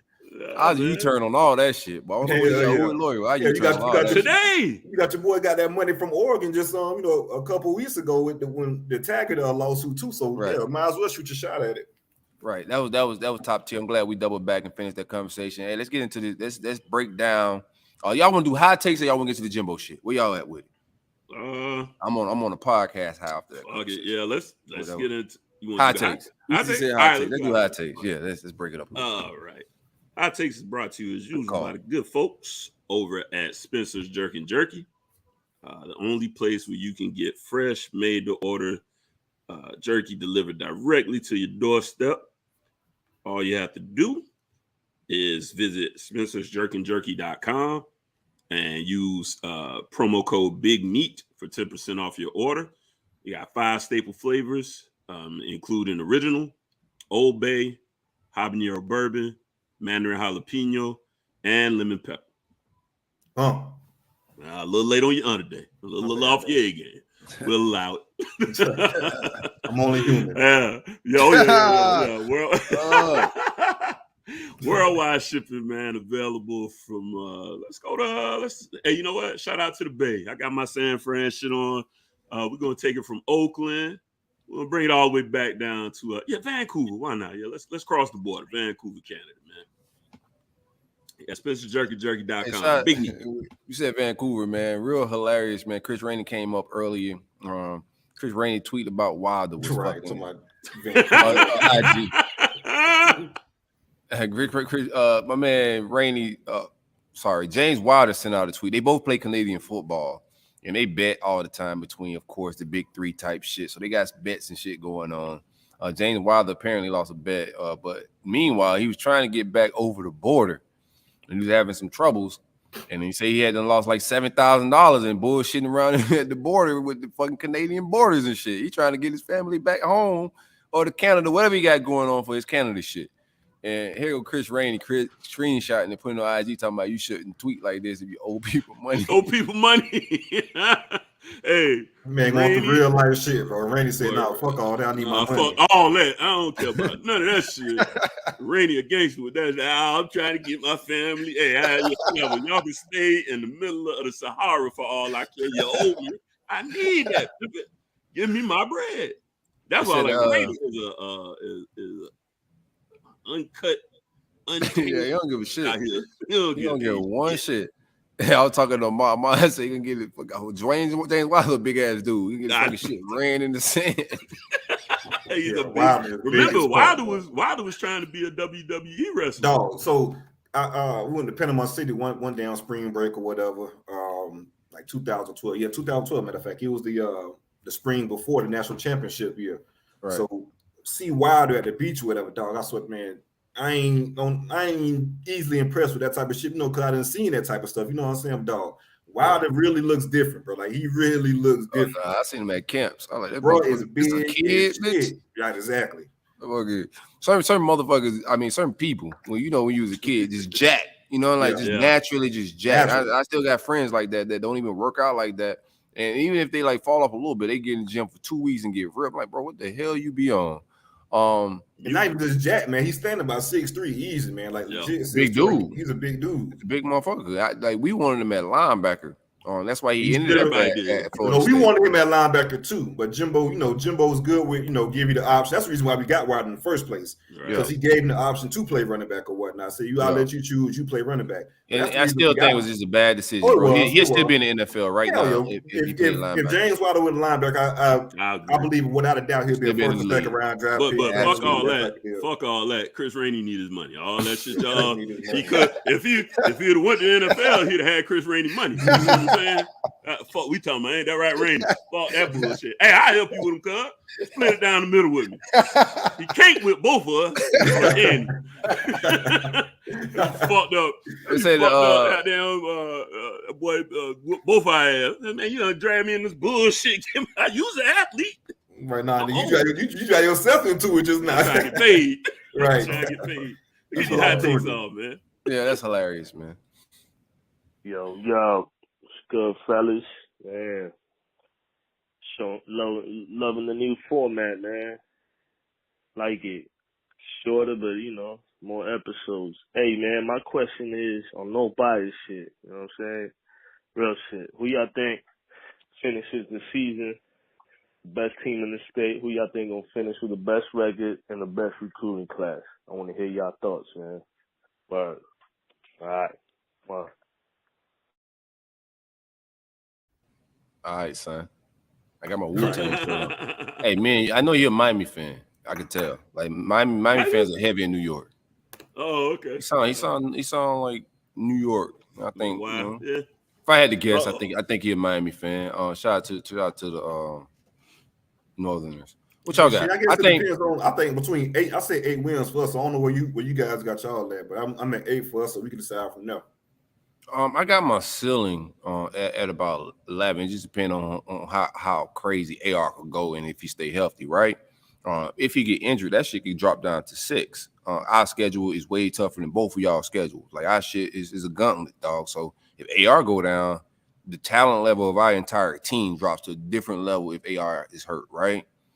We need him to make that shit go. We got good running backs and all that shit, but he's gonna lift the play around him with receivers. The running backs are elite, but bro, he get injured, that's our season, in my opinion. I got us at 6-7 wins. So him healthy, I got us at about 10, maybe 11. That's where I'm at with it. I think if I look at both of y'all, I said no way Florida State's gonna have a better record than us this season. That's just in my mind. I could be wrong, but that's why I'm thinking. Miami, I think, is missing some pieces that they need at court. They got a quarterback, but he needs some pieces to throw to. They made some attempts at bringing some bodies in, haven't really changed that. And I'm also not really sold on the offensive line, absolutely. And they got some question marks. But if anybody could have a better schedule than us out of the big three, it would be Miami. You know what I'm saying? And the same as far as recruiting. But I like us to have a better record and also finish higher in recruiting. Just where we at right now with how many 5 stars we're really in it for, where we sitting at, and all that shit could change by the day. But to be honest, I think we could finish higher in both, man. We got a Saban disciple. This guy, I like how we trending. And we in some battles with Miami. We're going to see how all that shake out. I think it could go either way. But right now, I like where we at with our 5 stars and the guys that I think we can land on. I think Miami are slipping with some guys that they felt good about. Is my opinion. What you got, CJ? I was long with it. I got my. I know. We going 2-0 off rip. We beat Miami. We beat Florida. So that's 2 wins off rip. So I guess we can. That's why you be lying to these. Nah, bro. You wouldn't have said 11 wins like y'all boys that win 11. I said my ceiling. I think if he go crazy. I'm not thinking my floor is 6. That's a wide fucking range, but that's big range. Yeah. That's how I see it. I think he could probably go crazy on some Cam Newton shit because bro, he's jumping over people, bro. He's a special athlete. I'm not saying he's a special quarterback. Like people get that twisted. When I say generational, he's a generational athlete, bro. Every quarterback ain't running 4.44 threes and jumping over people and can throw that bitch on a rope 60, 70 yards type shit. Like no, every quarterback ain't doing that. So it's generational talent. Of course, he got to put it all together, stay healthy, and win games, and make it all sense in a football game, right? But the talent is there. If he put all that shit together, the same way Cam Newton lifted the guys at Auburn, that team was terrible. None of them guys went to the NFL, but they won a national championship and they dominated. Came back in a lot of crazy fashions. And I think he's got that type of talent that Cam had. I ain't saying he's the same guy, but the size, speed, what they could do. There's a lot of similarities there, and I think if he reaches his potential, we can win 11. That's where I'm at with it. I mean, that's a fair. And if he gets hurt, we'll win 6. Yeah, I think it's a very fair assessment of him and how the season could go. Right. Real quick, who your 3 toughest games you got this year? Georgia. I got Georgia. Of course, LSU? It's the same ones. Georgia, LSU. That's tricky, that third one. Depending on how good you think Utah, probably Utah. Oh, Utah. Oh, that's right. Yeah. I'll put Utah to kick it off. Okay, cool. I was just curious. I heard you say the schedule thing, which I agree yours harder just in general, but I didn't know I'm trying to think who's my alternate West game this year. Man, I ain't with that LSU shit, man. Like I don't. That's a rivalry game, though. You know what I mean? That, but I'm just and then they got to play y'all as a rivalry. No, I don't think they. I'm not believing. I'm be real. I just know they went 6 and 7 last year. And they lost a lot of players. We should have beat their ass the last 2 years, but we lost. Of course, these are 2 new coaches. I do not believe in the talent that's on LSU's campus right now that they'll beat us, and I should just give them a win, or that it's even a tough game. Okay, so we got A&M is our alternate West game. So that's tough. Shit, we got our schedule ain't no bull, ain't no hoe at all. Like Tennessee's a real ass game. Kentucky's down this year. They're not like gonna be a cupcake, but they not. Kentucky we playing y'all good too. Missouri tend to give y'all the game. They played us good because Dan Mullen be on some bitch ass shit. That's we should have mopped that shit, man. Yeah, for sure. Like he just came in. I'm gonna get his schedule. It's pretty tough. I had some good times with Dan. I'm gonna be real too. Like people give Dan Mullen a hard time, dog, but he brought offense back to this bitch. I had a good ass time being able to watch quarterbacks do what the fuck they do. I grew up a Gator fan, and this shit was funny gun football. And when Muschamp came, that shit dumbed down a lot of what Gator football was. So to see offense come back in Dan Mullen era, that shit was fucking a lot of fun. So I don't never want to discount that. But he was just soft in a lot of moments. I put a quick bow on it. As far as record, I think I just said it the other day. I think our floor is 8, our ceiling is 10. So that'll put us right there with the Gators. So you think our floor is 8? It's a soft schedule, like you say. That bitch soft every year. I know, but I'm expecting the coach. This is the expectation I'm putting on this coach this year for me. I got you. Beat these games we supposed to win. That's why I say that's the floor. I'm with you because you're absolutely correct. I think all the time our schedule easy. I mean, look, we got Bethune. That's a loss. That's a loss. Hey, y'all, come on, baby. You already know big rattlers over here, baby. Get out of here. What Rattlers got to do with it? Same, that's my other squad. Come on, man. Quit tripping. The second game, we got Southern Miss. That's another dub. Then we got A&M. Then we got Middle Tennessee State. Oh, you ain't gonna talk about that one, huh? Bro, that's an easy ass. I'm taking that as schedule, bro. How the fuck y'all get Middle Tennessee State, Southern Man, Miss? always complaining about our schedule. That's crazy as fuck, bro. Last year y'all played damn junior college nobody ever fucking heard of. God damn, so bro. That shit is calm crazy. down, brother. And then after that shit, y'all go to that weak ass coastal, man. They gotta get rid of these fucking divisions. Fuck these divisions. They underachieving that bitch. This is the fun part about it. Like we look at this shit every year, and be like, man, this shit's so easy. Same thing. We get mad at how easy it is, and then they go win fucking 7 games, and then they don't do it right. So that's why I said the floor please. for my coach this year. The reason he is here is this year I want the wins on those games. I'll go back to Miami shit real quick, Harley. If you're watching the visuals, you can see it on YouTube. Bounce back to Miami. God damn, we about to see your porn history the way you just. Oh no, you got a different browser for that. Different computer. Okay. Pitt. I got Pitt as an L. I'm just gonna say random L's. I think y'all got Pitt, Virginia Tech, Carolina, Clemson, Georgia Tech, Virginia, and give me Duke. I was just going to say. I'm in a good A&M and Clemson. Damn, we gonna no. I ain't got to that yet. I was just getting in my bag. I've been in a good bag of pissing Miami fans off, so I figure I keep that shit going.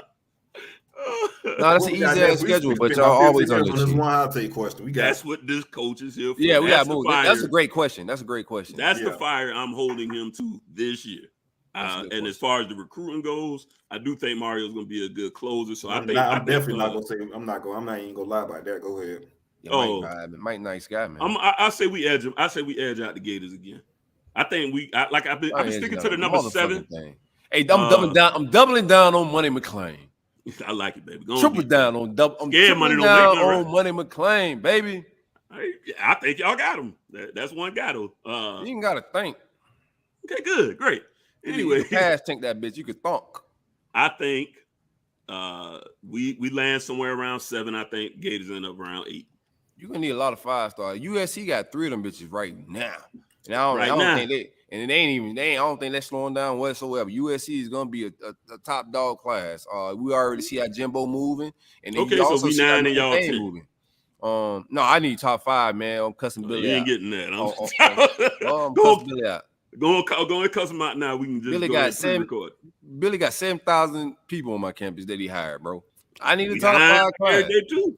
Run the next one, Harley. We're gonna be at about 8 o'clock. Yeah, let's go. Next one, oh yeah. Hey, it's your boy Nino. I'm in San Antonio, Texas, man. I'm calling. I got a 2-part question, man. So, football question first. Out of the big 3, which team won the national title first? And you can't choose your own team, and you gotta explain why. Next question, real life question. What are your top 3 turnoffs when it comes to a female? Hey, go Gators. Keep doing what you're doing. This podcast get me through some long-ass days at the JOB. Y'all got a hell of a following out here in Texas. Hey, appreciate it. Go Gators. Y'all have a good one. Man, appreciate that love, man. That's what's up, man. My girlfriend an Aggie, man. That's what's up, man. He said go Gators.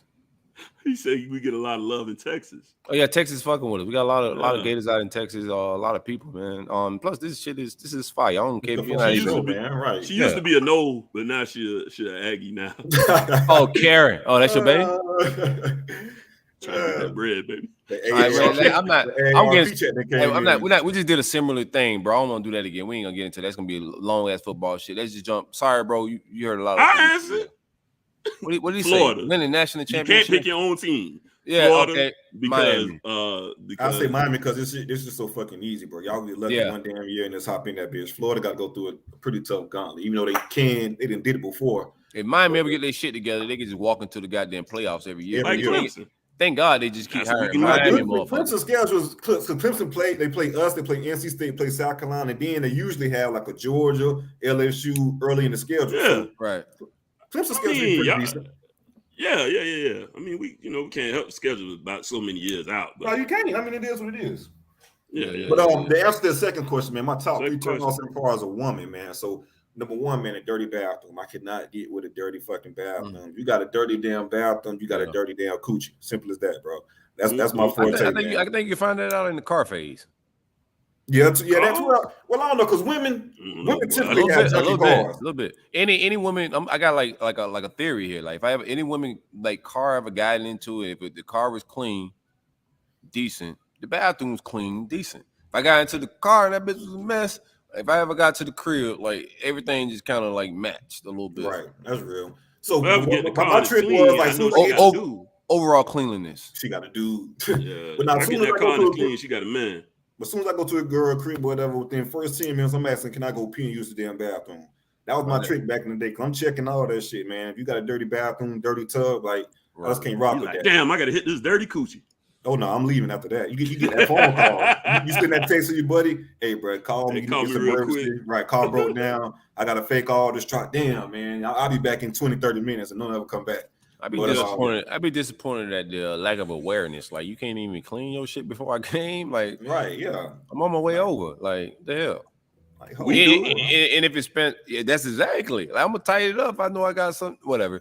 What else you got, CJ? You want to get a house cleaned up in 2 seconds? So how about we just give one P of a piece to make that 3. So that's all right. One cleanliness. I like that one. What you got? See, you said who said feet? Easy said feet in the group chat. Feet.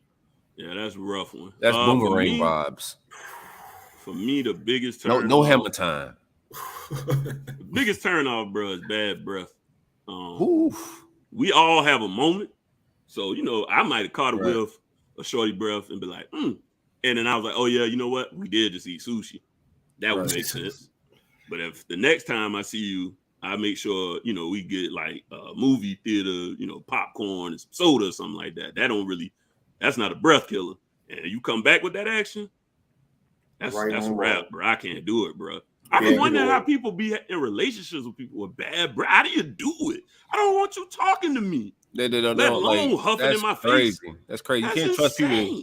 If nobody tells you your breath stinking, you're in a relationship, that's fucked up. Yeah. You can't look past bad breath, bro. I'm sorry. And you nasty, but it's also fucked up. I mean, it might not be you on brush your teeth, but I'm telling you this much. Whatever causing my mouth to happen, whatever causing me to have halitosis, I got good money to fix it. We got to figure this out. Yeah, we got to get to the bottom of this. I got good money to fix. I'm ready to invest in whatever. Change my diet. Something's got to change. Ready. Hell yeah. We got to move. We got to move because we got to get the Jimbo shit. I don't want to be like I said on the timeline. It's gonna be hard to miss it. I'm gonna say it's gonna be a hard one. It's straight. It's gonna be it's pause.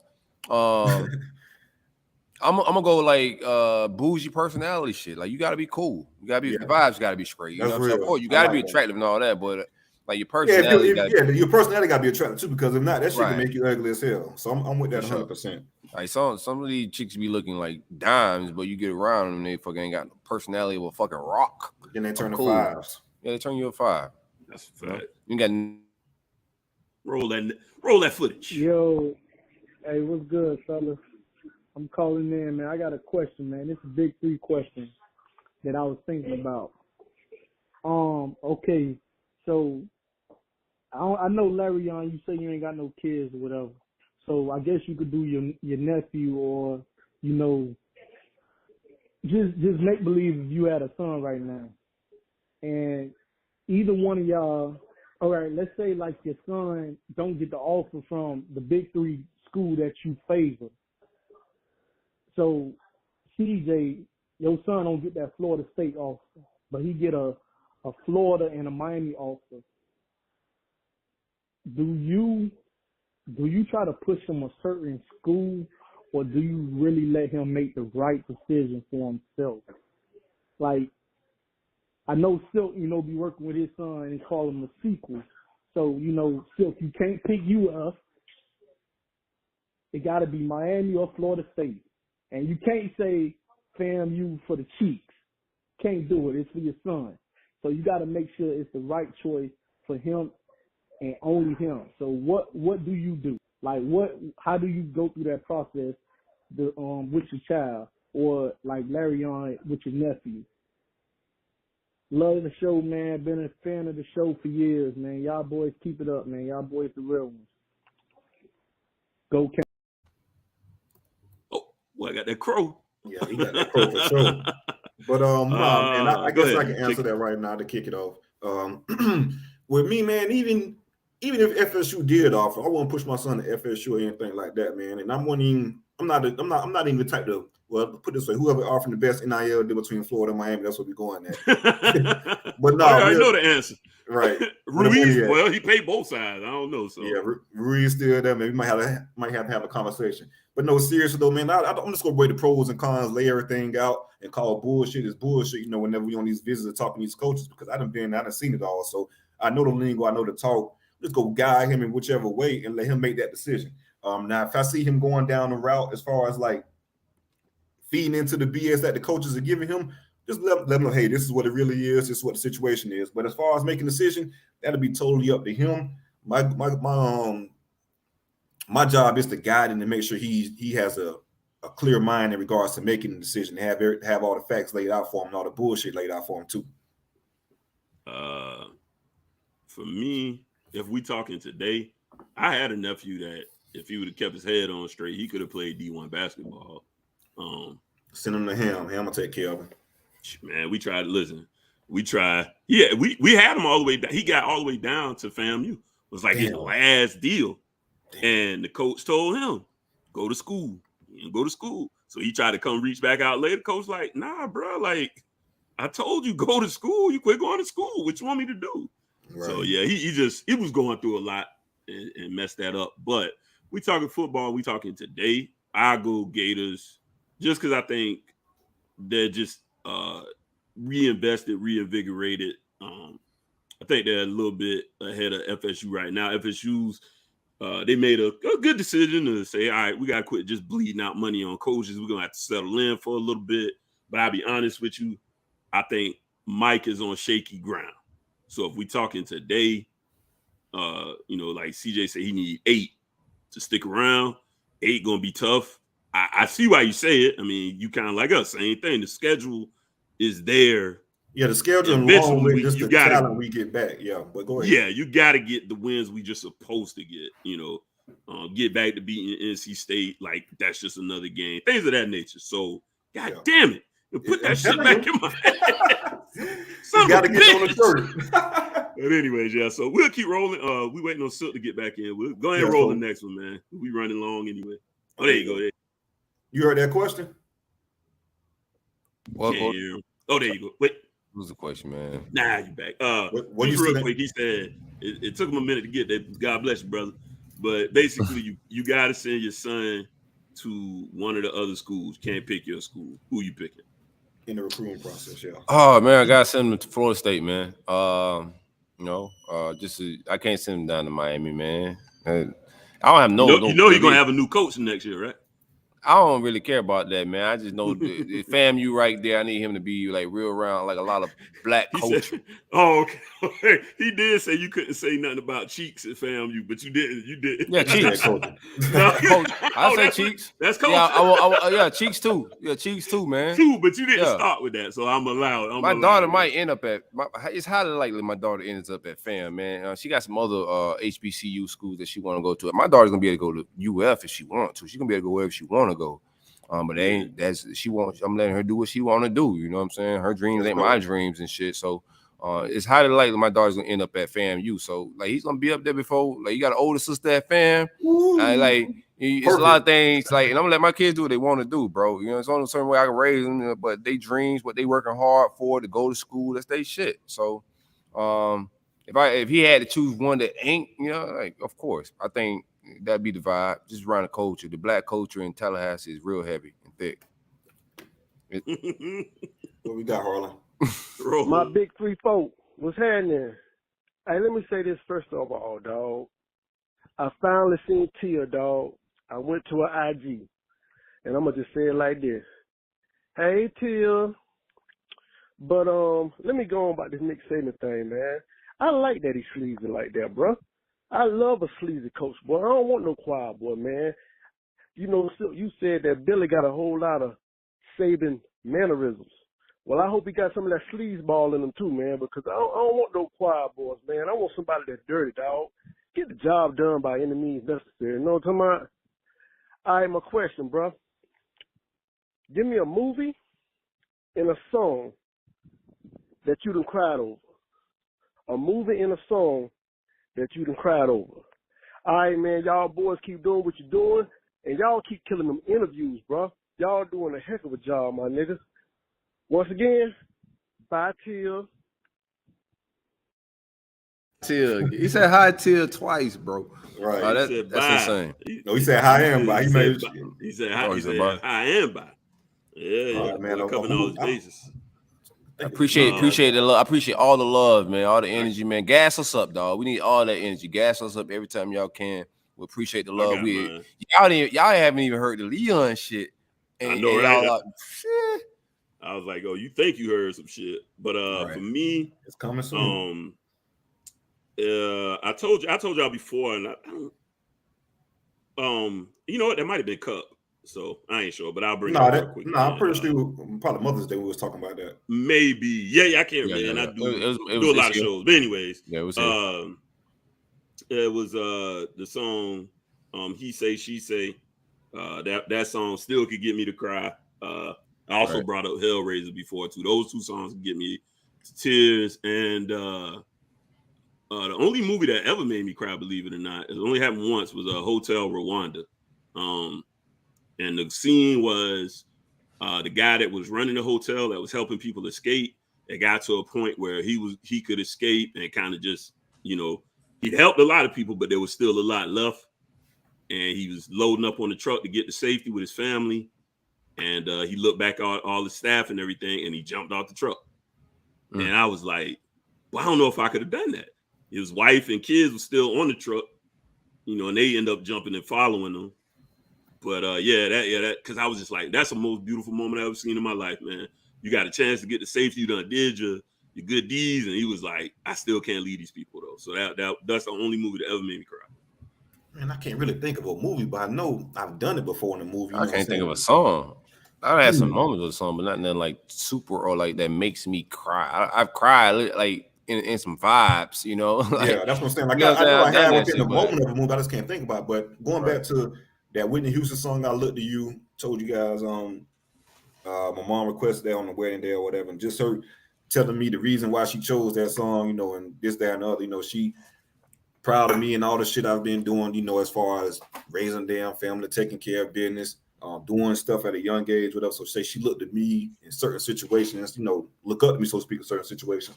So that broke me down and shit. Every time I listen to the damn song, that shit fucked me up again because, you know, that's, you know, it always linked to that memory. Right. Yeah. But as far as a movie, I can't think completely right now, man. I have to get back to that. Old Yeller. Right, Old Yeller, right? That shit. I remember sitting in class when he shot Old Yeller and them kids start crying, and I was like, "Fuck y'all crying for?" Y'all crying for, right? Right. I was like, "It's just a movie, and it's kind of just a dog too, but it's really just a movie. They ain't really shoot a dog. You can't think of that, Silk?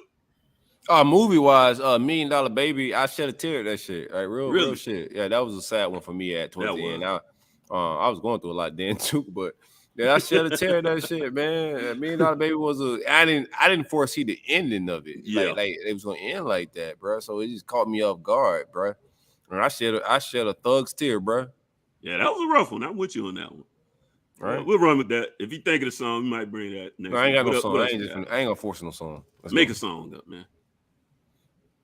Ain't got no anything song. by Rod Wave. Nah, I ain't crying none of that shit. That's it. We ain't got no more Harley. Oh, we got. I think Roll up. What's good, fellas? It's your boy Fly B's on your Twitter timeline. Had to check in with y'all, man. Y'all do great content. Couple takes for y'all today. This one right here, first one for my boy, Uncle Silk, man. This is my hot take for you. Your boy Lorenzo Lingard will do amazing this year. Reason being, your boy 6-year senior about to get significant snaps for the first time in his career. He's 2-3 years older than everybody. I hope this year that he will actually do something productive on the field. 6-year senior about to really see snaps for the first time. I hope he do something, bro. But here go my question for all three of y'all, though. Everybody want to get their lies off about the players on the team. I want to hear each one of y'all get a lie off about one player on y'all team that y'all never talk about. One player that's not really getting hyped up on the team. Somebody that's probably flying under the radar. But y'all want to get y'all lies off about him right now. Me being a Canes fan, I personally think either Marcus Clark or Isaiah Dunson going to show out at cornerback, and they don't really get a whole lot of love. So I'm going to go and get my lies off right now about them two. Y'all fellas, give me one player that y'all want to get y'all lies off about that really don't get a whole lot of shine. Looking forward to hearing y'all put another show on, man. Everything y'all do, A1. Fuck with me. All right, bet. I'm going to go with Derek McClendon, man. Defensive end. Starting to come into his own. Had a dominant spring, man. Real surprising. Transforming his body. Been the backup his whole career so far, man. Came in, Kier Thomas and Jermaine Johnson transferred in, so he was backing those guys up. Probably going to end up starting this year and be one of the guys. So I'm going to go Derek McClendon. Let him handle that. I will go with Elijah Roberts. He's a guy that the staff's real high on. Big guy. He's going to probably flip between playing inside and out. He's been a little banged up, nothing too serious, but, they were just holding him back because basically they know what they got in him. So I think people are kind of forgetting about him a little bit. So he's my pick for I think the guy's going to have a much bigger role and a much better year than a lot of people anticipate. That's a good one, bro. I don't want to do nothing. Damn. I'm trying to think. I don't want to do nothing like, you know what I'm saying? Like, obvious. So give me a good take. Let me vibe for a little second. Let me think about this shit, man. I want to go defensive back just because there's a lot of opportunity back there. Give me Devin Moore at corner. I think there's gonna be some opportunity there. I do like the way Jalen Kimber played in the spring game, the transfer from Georgia. I think he has a lot of ability, but he's on the slender side. Like, he's a smaller guy. Same thing with Avery Hem. I think Avery Hem is gonna be ready to play, and it's gonna look be on a higher level of cornerback play this fall. But they're slender guys. Devin Moore is a bigger, physical defensive back. And I think if we have some trouble tackling in SEC play, it's gonna be an opportunity for Devin Moore to step in and make some plays, man. So give me Devin Moore, a true freshman corner, man. Got on campus early. Didn't make a lot of noise in the spring. Devin Moore, that's a jet from the Immokalee area, right? The 239. Correct. Oh, I forget what exact school he played. Naples. In Naples, Immokalee area. Yeah, 239. Yeah. 239 Naples. Yeah, Jitty Dog. Yeah, he a dog. And I think he didn't make a whole lot of noise in the spring. Still ain't a lot of ruckus, but I think, like, off-season program, him starting to get a little comfortable and just adjusting to the speed of college football and the program. I just think that's a name you just want to be on the lookout for from a physical standpoint. I think we may struggle with tackling because we're smaller. What you got, Larry? You went? Sorry. Yeah, you went. All right. Yes, sir. We had a graphic. That was it for the hot takes. We had a graphic. No, you said that graphic.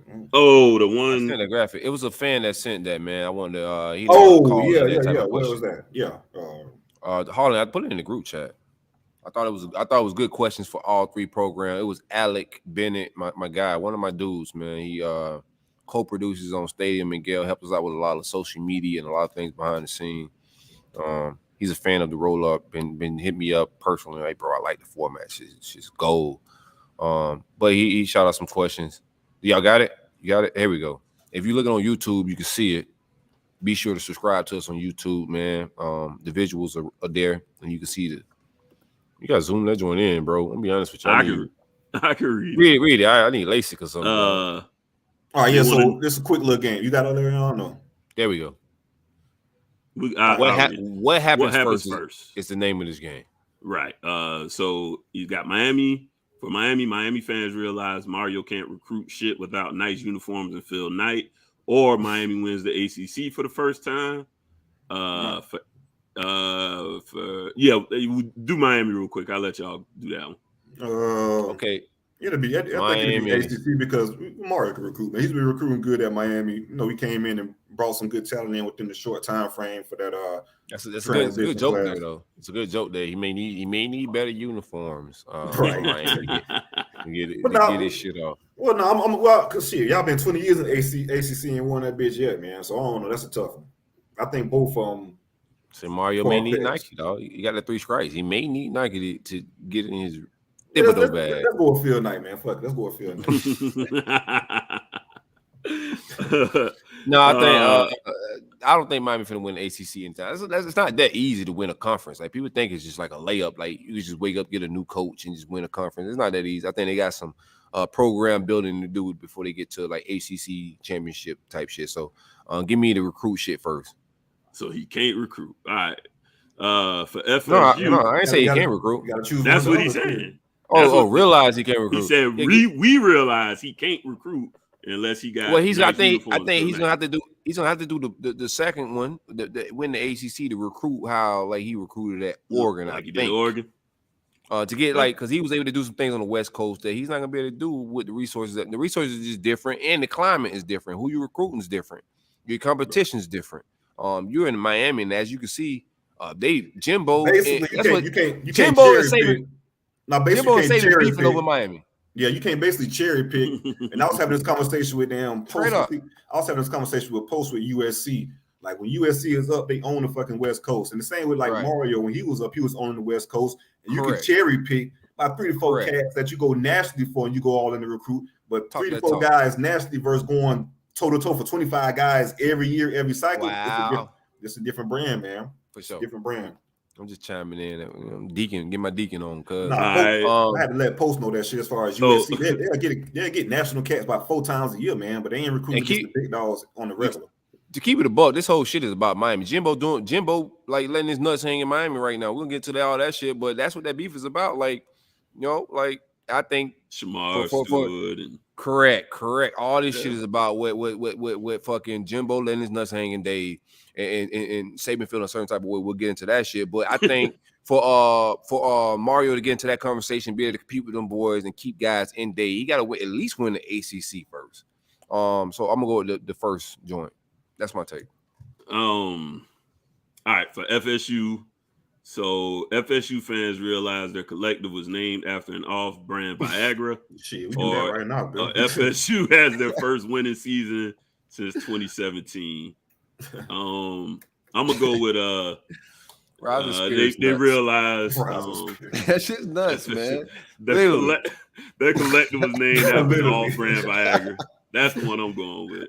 Yeah, we realize that now. Shit, that sounds crazy, cuz it really does. Shit. Yeah, and it's limp. That's the crazy shit about it. Yeah, it's not even up all the way. Like, pause. Like, yo, what? Yeah, all right, I don't want to talk about it no more.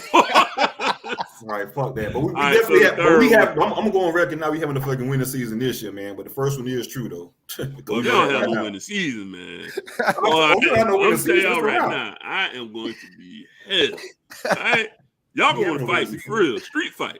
You might as well get the flames going, boy.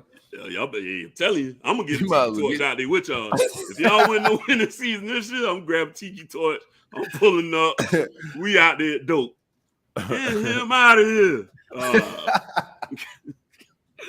Definitely having one. Definitely. Florida. I'm gonna have. I already told y'all this man is not. We're not gonna see Norville after this season. They just khakis and my shirt tucked in with the braided leather belt. Boy, I'm out there with y'all.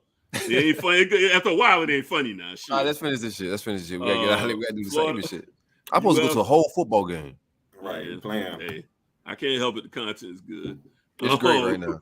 Florida fans admit that getting a new head coach doesn't fix all your problems, or Florida wins another SEC championship. Definitely the first one. Definitely. They starting to realize that shit now, bro. They thought we was gonna get everybody. Everybody, yeah. Oh, we got a coach. We hired 7,000 people. Yeah, you know what, bro? You still mid. It's like the other two fucking schools. No, we ain't mid. Hey, no, yes, you are. No. Relax. We gonna lost to UCF. You keep saying it, but like it's yeah, that's a fact. Y'all made it to improving different. But losing to UCF in the middle of a season while your head coach is intact and you don't have an interim and players haven't transferred. I thought that was a bowl game. It was. That's what I'm saying. All that had happened. Like we had. You said the end. I thought you said the middle. Okay. Yeah, but y'all FIU is different, but we lost. We should never lose to such a program. But right. I'm not judging us on that loss, dog. I'm judging y'all based on your record over the last couple of years. I'm judging us just on the standard, and then we ain't at the standard. So of course we got shit to get better at. All of that. But what we got next? What we at? Let's hold on, man. Fuck all that. Let's get to the shit. Like everybody wants us to get to the shit. Let's get to the shit. So we can vibe out and then get the fuck up out of here. I appreciate y'all for hanging out with us, man. It's almost 2 hours, but all this shit is gas. So I know y'all enjoying yourself. Oh shit! It's gonna get you. It's almost lunchtime if you start this shit at 8. Jimbo, let's look. How y'all want to start this shit? Let's start off with Nick Saban. Let's start with Nick. Yeah, play the Nick. Let's start with Nick. What do we have Nick wise? Let's break Nick down. Pause. Give me a drink. Look at Nick. And you read about them. You know who they are. I mean, we were second in recruiting last year. A&M was first. A&M bought every player on their team, made a deal for name, image, and likeness. All right, we didn't buy one player. All right, but I don't know if we're going to be able to sustain that in the future because more and more people are doing it. And you read about it. That's the biggest crybaby bullshit I ever heard. Hold on. He also added more. He wasn't just talking about not Jacksonville State. That's what I'm talking. Jackson State. That's what I'm talking about next. He wasn't just talking about A&M. He also said Jackson State paid a guy $1 million last year. That was really good. That was a really good Division I player to come to school. It was in paper. It was in the paper. Excuse me. They bragged about it. Nobody did anything about it. More from Saban tonight. These guys from Miami that are going to play basketball there for $400K. That's in the newspaper. The guy tells you how he's doing it, but the NCAA can't enforce their rules because it's not against the law, and that's an issue. That's a problem. So we know what Saban said, and that's what Saban said. So let's get to Jimbo, what he said in response. Hey, hold on. Slow down. Don't bring Jimbo. Y'all don't get the taste real quick. So Nick comes out and with this shit, like we all vibing, we in our bed. Like most of us have sleep, and he just comes out and they drop this shit 247. I forget whoever dropped it. What's y'all opinion first on just that? Like him coming out doing this shit randomly as fuck. Like we're in the spring, off season, everybody in recruiting. He lost to Jimbo last year. Keep in mind, he lost to Jimbo last year, and he also lost to Jimbo on the trail. And then you come out with what he just did. What's y'all opinions on that from that standpoint? I mean, I'm assuming he looked like he was at some little platform. Somebody was asking a question, so I ain't sure exactly what that was. But nonetheless, that was the biggest crybaby shit. He showed up in a 5-piece suit, snitch, boy. Like it wasn't no casual shit. This man pulls up, sits on the stage, and starts crying about people doing the shit he's been doing. You talk, the guy from Miami here advertising, they ain't doing nothing because he ain't doing nothing illegal, Nick. You been illegal. I had all respect in the world for Nick Saban until this happened, straight up and down. I'm like, dog, don't see, the thing is, though, he's not really calling it out as far as illegal, though. He's basically saying this is the new game. That's what people kind of misconstruing, too. He said nobody did nothing about it. What you wanted them to do? Oh, that's a good point, too. I mean, that's my thing. He said it. My thing is, you start singing names. Like, not necessarily names, but he attacked programs. Who you knew. And my thing is that he sat there. He just sat there and complained about having to compete. That's what he cried about. Oh, hey, man, they bought every player. And, yeah, we was number 2 this year. But next year, we might be number 3. Hey, you've been doing this to us for the last, what? Decade plus. Come to Miami. You come to Florida. You pick everything you want from out of there. And those guys are getting paid. Let's stop with the bullshit. Those guys he came to Florida to get, they got paid. Yeah, they know the suit gate, man. Come on, man. We seen Julio stepping fresh every single game. And we're not gonna talk about we're not gonna talk about the damn scat packs and Hellcats the charges and chapters. This man sat there and cried. All he do, no, he ain't crying, dog. With all he's already doing this shit, right? So he's setting the table for next year for what he always do this shit. Same thing he did with the transfer report. He's setting the table. Like he's always been cheating. And I think this shit is just to get whatever. And that's what probably frustrating Jimbo. We'll get to Jimbo shit. That's probably frustrating Jimbo because he's crying victim. You're crying victim like parody and you looking out for everybody else when you king of the hill. I think all this shit psychology shit. He know what he got in his tuck. Everybody gonna be this shit is fuel for his team too. Like let's keep in mind, like Nick Saban is masterminding everybody. Like real shit. From like he the king of this shit. He ain't losing his mind. He ain't doing this shit to be no crybaby. All this shit is like Mayweather beefing with his daddy right before a fight on purpose. I get that's just the way it go about it, man. I'm not naming Texas. This ain't new. He done this about fucking the transfer portal, the hurry up offense. He done this about every fucking single thing, and then twisted it to an advantage for him. About kicking players off the team. I mean, he's good. He know what he's doing. No, he does that, but he's never really attached anything to it. This time he went on a tangent and said, "Hey, A&M, Miami, Jackson State." Yeah, right. I don't think it's like not tactful. Whatever his angle is, I think it's very tactful. Oh, it's very calculated. We may see it as crybaby and whatever it is. And I thought it was tactful. And I thought it was good. We get the Jimbo shit. I thought it was good until Jimbo let his nuts hang, not just in Dave, but somewhere else, bro. So what we got Jimbo? I played the Jimbo clip, Harlan. Alabama? Yes, I would. First of all, I'll say it's a shame that we have to do this. It's really despicable. It's despicable that somebody can say things about somebody and an organization. More importantly, 17-year-old kids. You're taking shots at 17-year-old kids and their families. And they broke state laws. They're all money. We bought every player on this group. We never bought anybody. No rules were broken. Nothing was done wrong. It was all and the way we do things, the ethics in which we do things. And these families, it's despicable that a reputable head coach could come out and say this when he doesn't get his way or things don't go his way. The narcissist in him doesn't allow those things to happen. And it's ridiculous. But when he's not on top and the parity in college football he's been talking about, go talk to coaches who coach for him. You'll find out all the parity. Go dig into wherever he's been. You can find out anything. And it's a shame that you got to sit here and defend 17-year-old kids and families. And Texas A&M, because we do things right, we're always going to do things right. But we're always going to be here. We're doing a heck of a job. These coaches have done a great job. Our players have done a great job. The whole organization of recruiting people.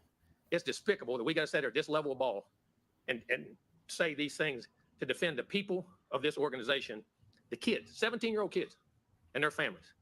It's amazing. Some people think they're God. Go dig into how God did his deal. You may find out about a guy that a lot of things you don't want to know. We built him up to be the czar of football. Go dig into his past or anybody that's ever coached with him.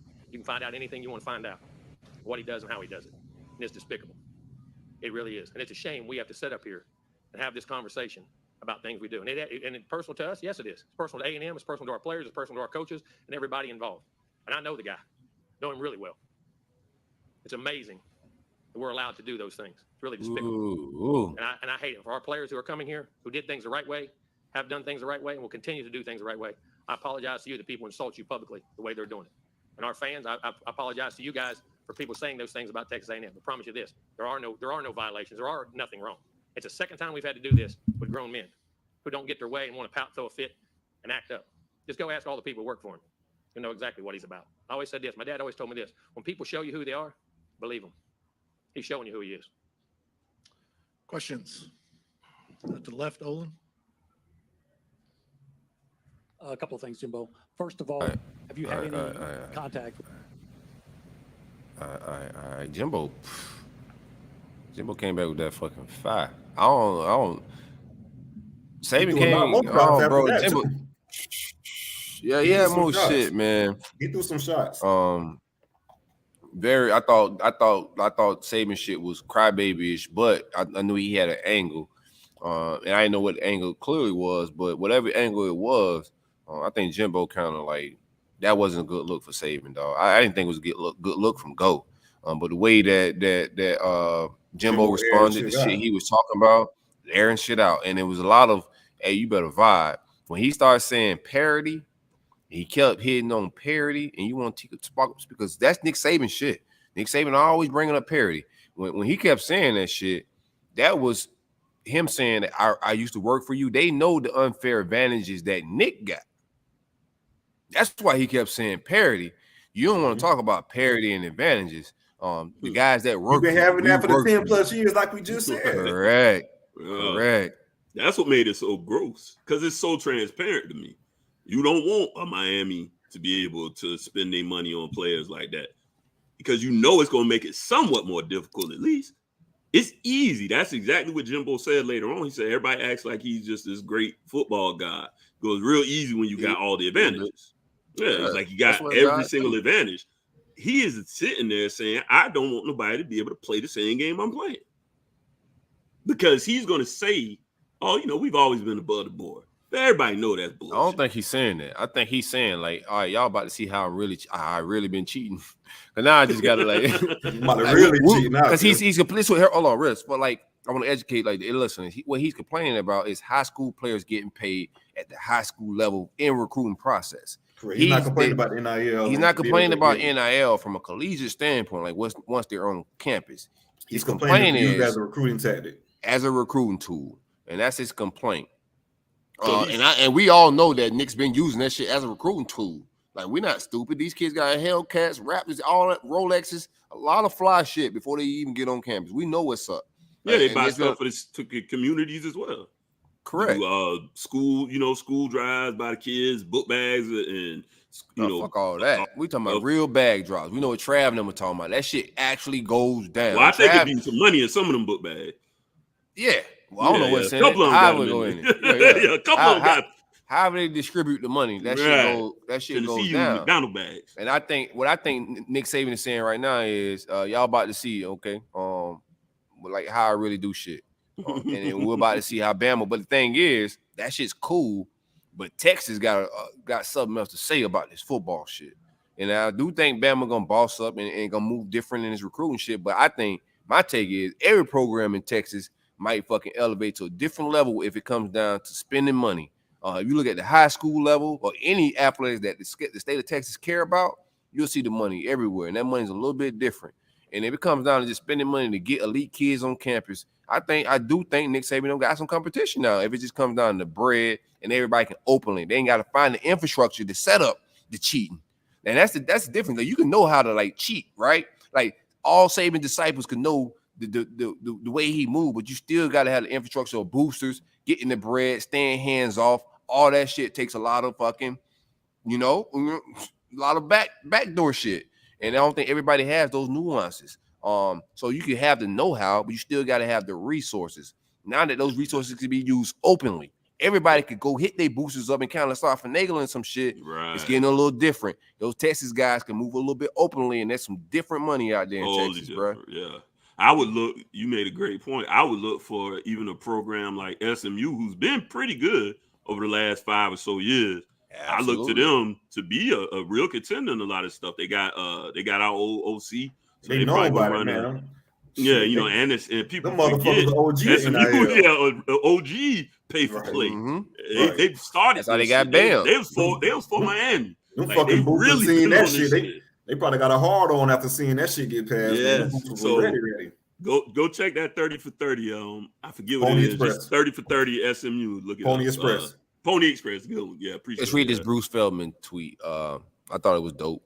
Spoke to a former SEC assistant on the Saban-Jimbo blow up, and it just means more land.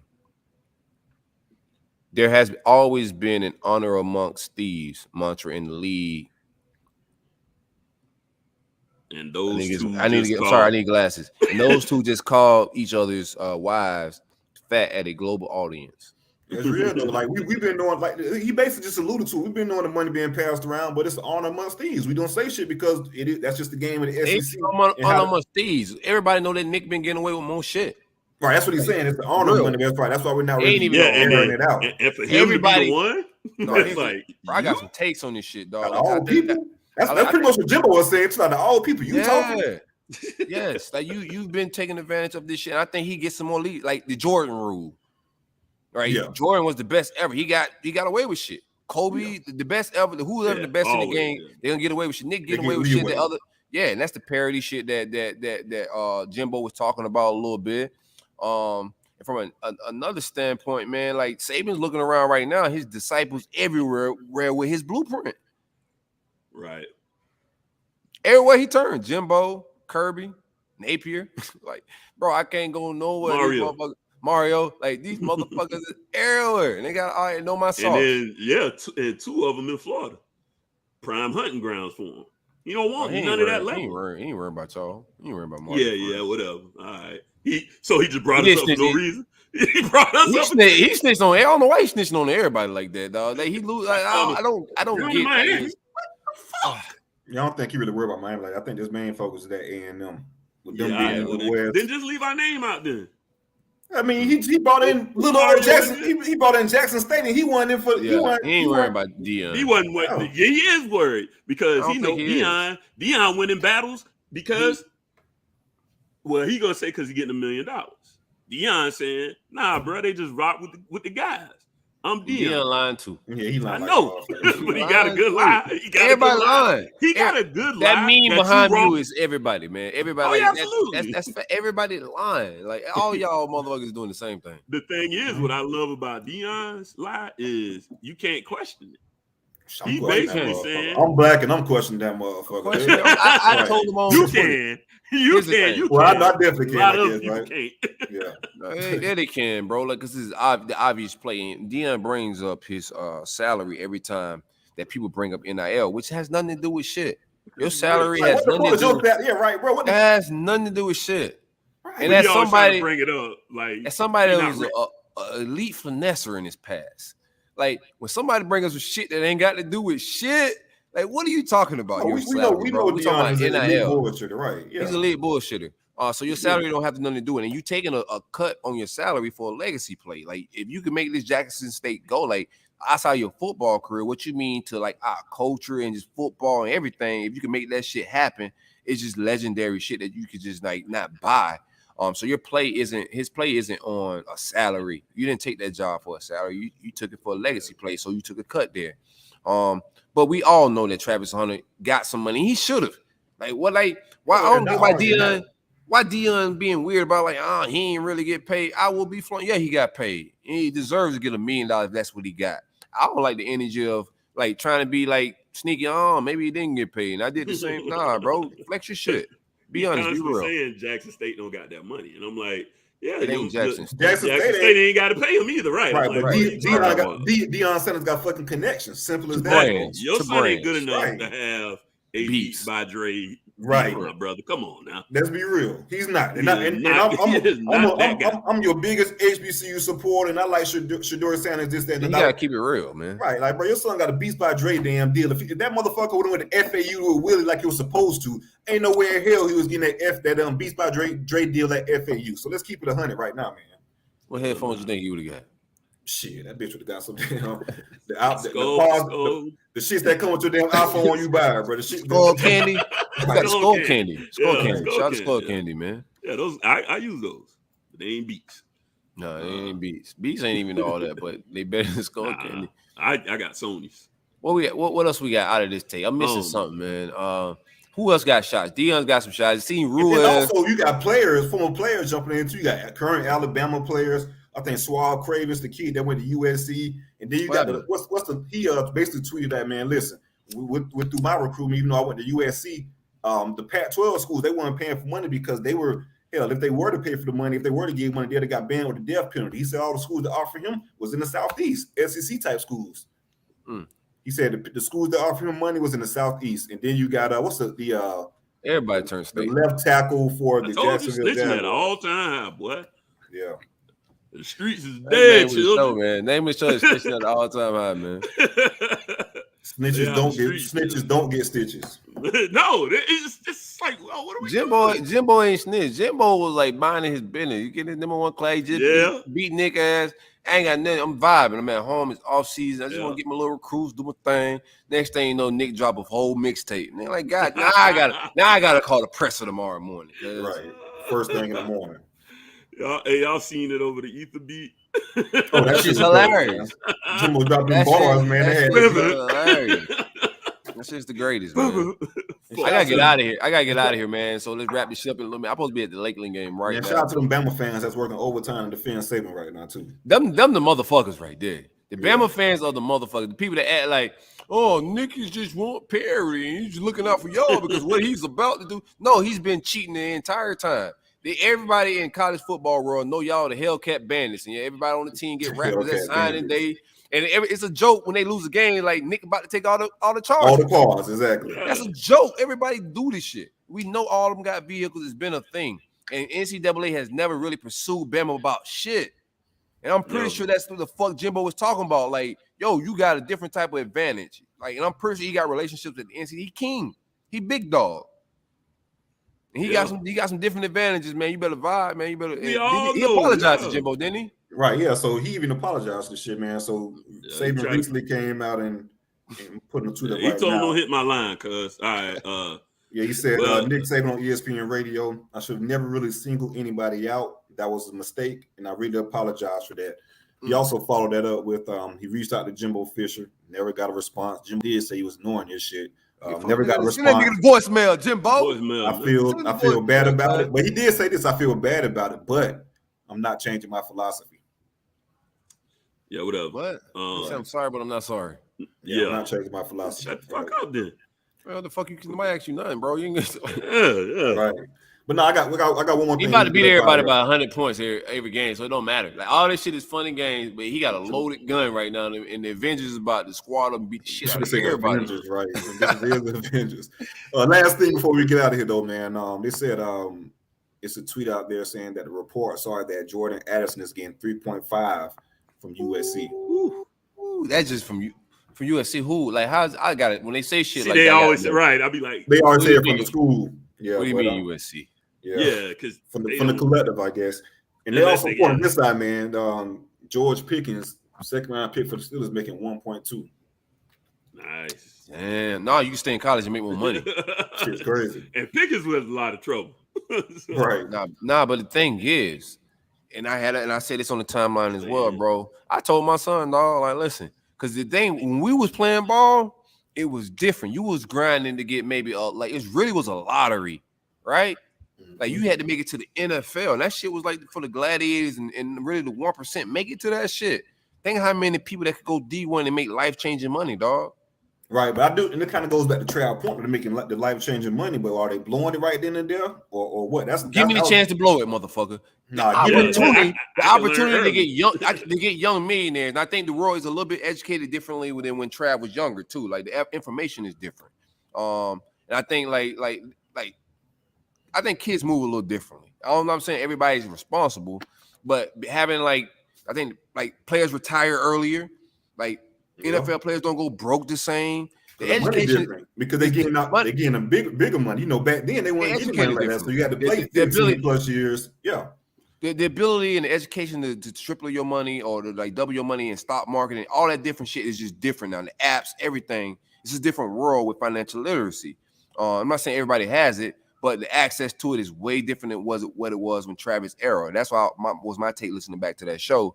But for these young boys to be able to touch hundreds of $1,000s, bro, and millions of dollars at a very young age.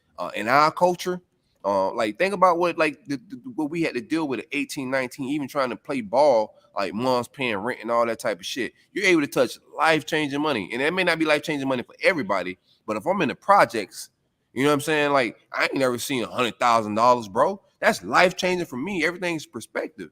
And I just think it's a different world, man. That's why I love NIL so much, man. And shout out to Ruiz and everybody in this shit because, my coach and people, we dominate this, man. I know everybody listening to this show, but we dominate this sport. It's a black-heavy sport. And in Florida, this shit is black-driven.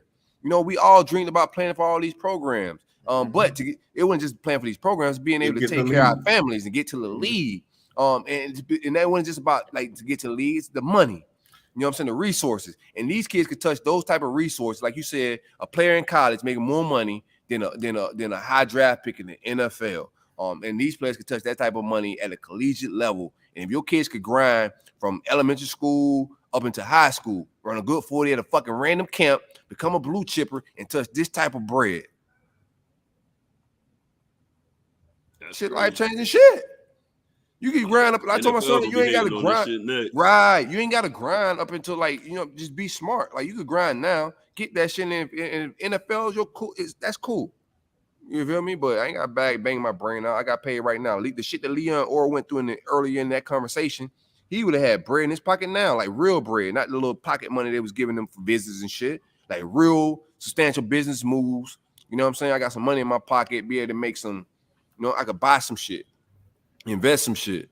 That's my take on shit. What I don't know what tangent, how we got here. But you took the wheel. I don't know either. Right, let's drive. With it. We getting up out of here, man. Chris Big, we out of here, man. Let's get. I gotta go to Lakeland. Yeah, this man got a place to be. You got a song? Yeah, I got a song, man.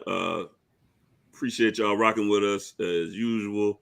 Shout out to NIL. Shout out to everybody in it. Shout out to the supporters of the Rollup. Big love. Shout out to Ninjas in Luxury. Shout out to them. I like Ninjas in Luxury. You hit me with the ends in Luxury. I'm like, nah, we too close. We getting up out of here, man. We appreciate the love. Don't forget to go rate us and review us on whatever you listen to us on. And even if you don't listen to us on it, man, do that. That help push it to the front of the algorithms.